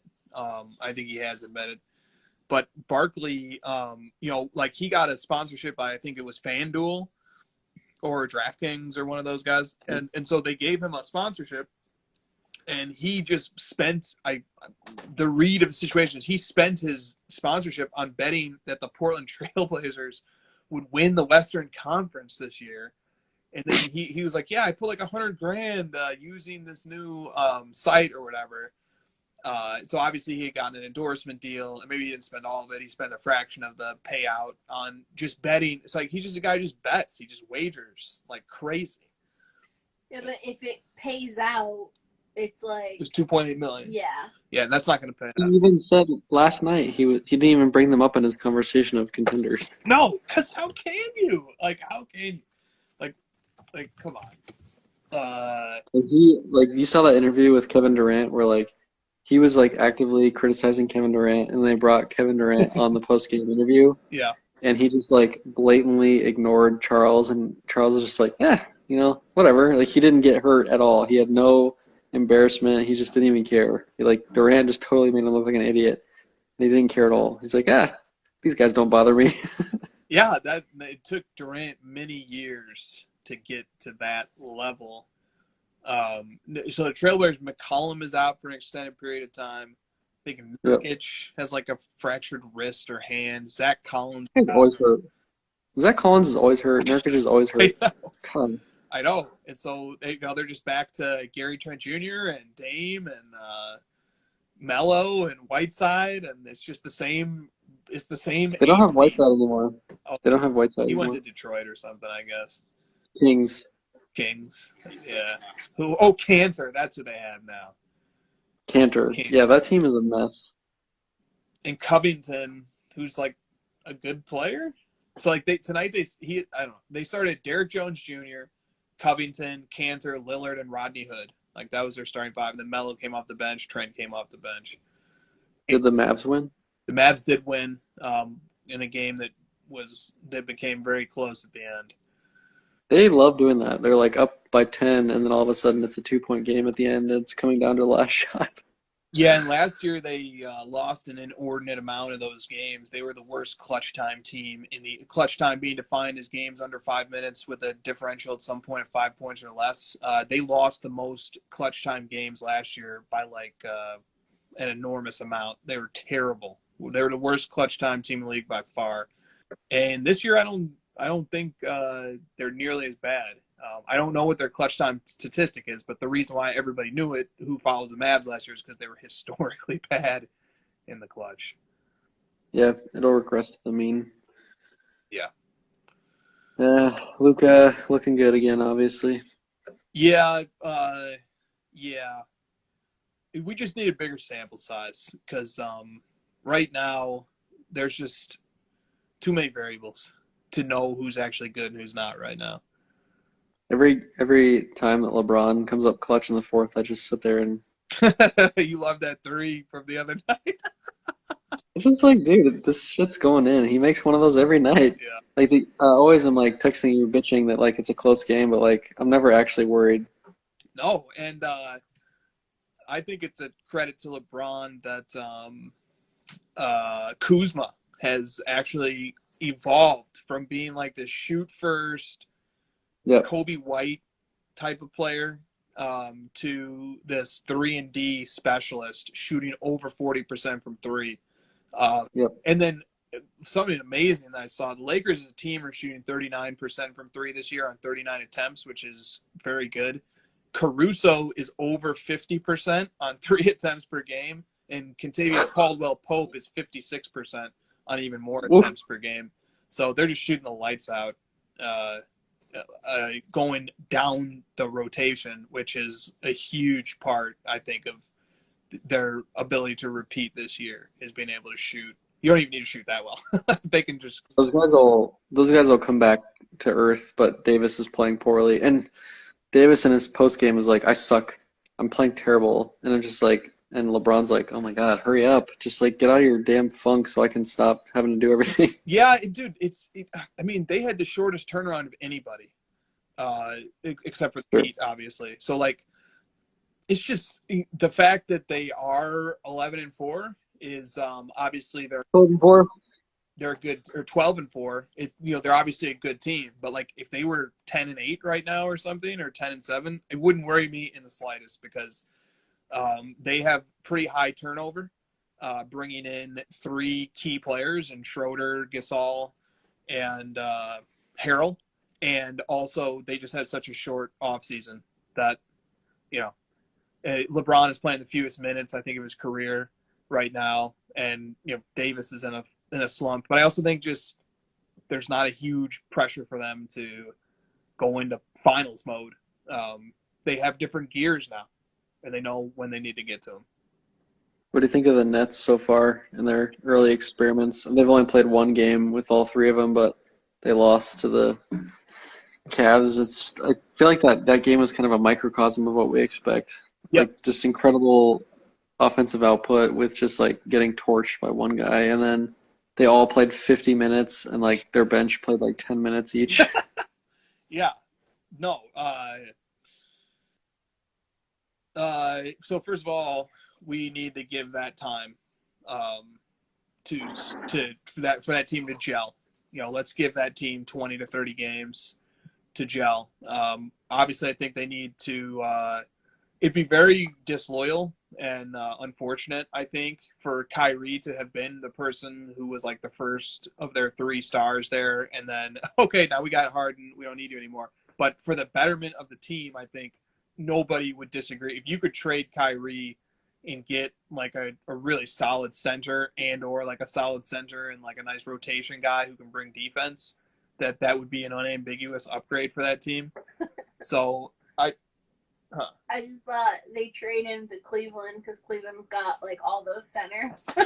Well, they just lost their center to Cleveland, Jared Allen. Yeah. They should trade Kyrie for Jared Allen and a couple wings or something. And Colin Sexton. No, the Cavs would never do that. No, that would be nuts. But that would be a great way for the Nets to solve their problem. So, and I feel like Kyrie not playing, if Kyrie just continued to sit out, that would have given the Nets permission to do that. But alas, he's back. Dude, I think DeAndre Jordan is like not that good. No. He's like totally washed up and just like a bum. Agreed. Can we call Edwards a bust? No way. He's like, isn't that kid like 19? Anthony Edwards? Oh, yeah, dude. I mean, all right, maybe this can be our last topic for the night. Anthony Edwards is in 2020 Donruss basketball, obviously. And we had a Goods Only write-in, and Goods Only said, what in the world is going on with Donruss basketball? 2019 is $1,600, 2018 is $2,500 a box. And then, of course, he didn't write this, but I will add it. 2020 sold out at $1,200 a box. What are you going to pull out of there? LaMelo Ball next day auto. So what are people buying into these boxes for? Is the chase really going to be like LeBron stuff? Third year Luka and Trey stuff, Giannis stuff. Are these the real chases in these products? Because like Anthony Edwards, the number one pick, he's obviously physically a gifted player, but he's on a terrible team that's completely depleted. And Towns is out, and coach isn't jiving with the players. The schemes don't match up. But he's clearly a gifted athlete. So you cannot call him a bust. You couldn't call anybody a bust at this juncture. You need at least, especially these guys haven't played summer league. Okay, we all love Trae Young. Trae Young was terrible in summer league, and he was terrible for the first half of his rookie season, shooting an abysmal percentage. So these rookies haven't had a summer league. They haven't had a real training camp. Like, these guys are as green as ever. So no, we cannot render an opinion yet on anybody. Isn't he like the worst player in the NBA statistically? The total points added graph puts, I think Anthony Edwards is like way in the bottom left. Meaning that yes, he is the biggest net negative using that analytic. Who's like the top right now on that total points added? Jokic was the last time I looked. But they're not even winning games. No, they're not. Why is Murray such a bum if he's not in the bubble? That's a great beating the Clippers. I don't understand it. It makes no sense. He's like not even that good. Donovan Mitchell was terrific. Dude, okay, Anthony Edwards' PER is 7.1. Who won the Nuggets-Suns game? I believe the Nuggets won that game. I think somebody in the chat had mentioned that. Yeah, the Nuggets won 130 to 126. Suns are incredibly disappointing right now. Yeah, I hear. 130 points? God damn. Play any defense? What, did Michael Porter Jr. have 50? MPJ had 7 in 20 minutes. Oh, God, what the? Suns, you're disappointing me. Come on, I thought this was the year.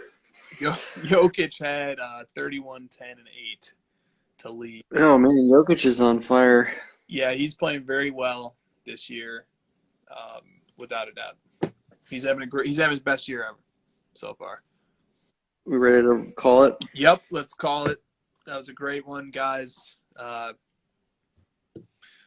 See you all next week. We have to wait fucking 7 more days. Longest time ever. All right. Take care, guys. The future is here. An innovation that will change the way the industry works. A Hot 100 chart. Updated data. The most accurate price guide on the market. Every card has its own profile with a wealth of information.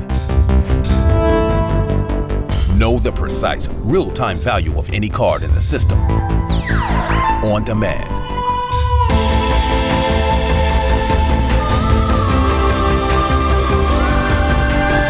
You now have the power to unlock the secrets of the hobby.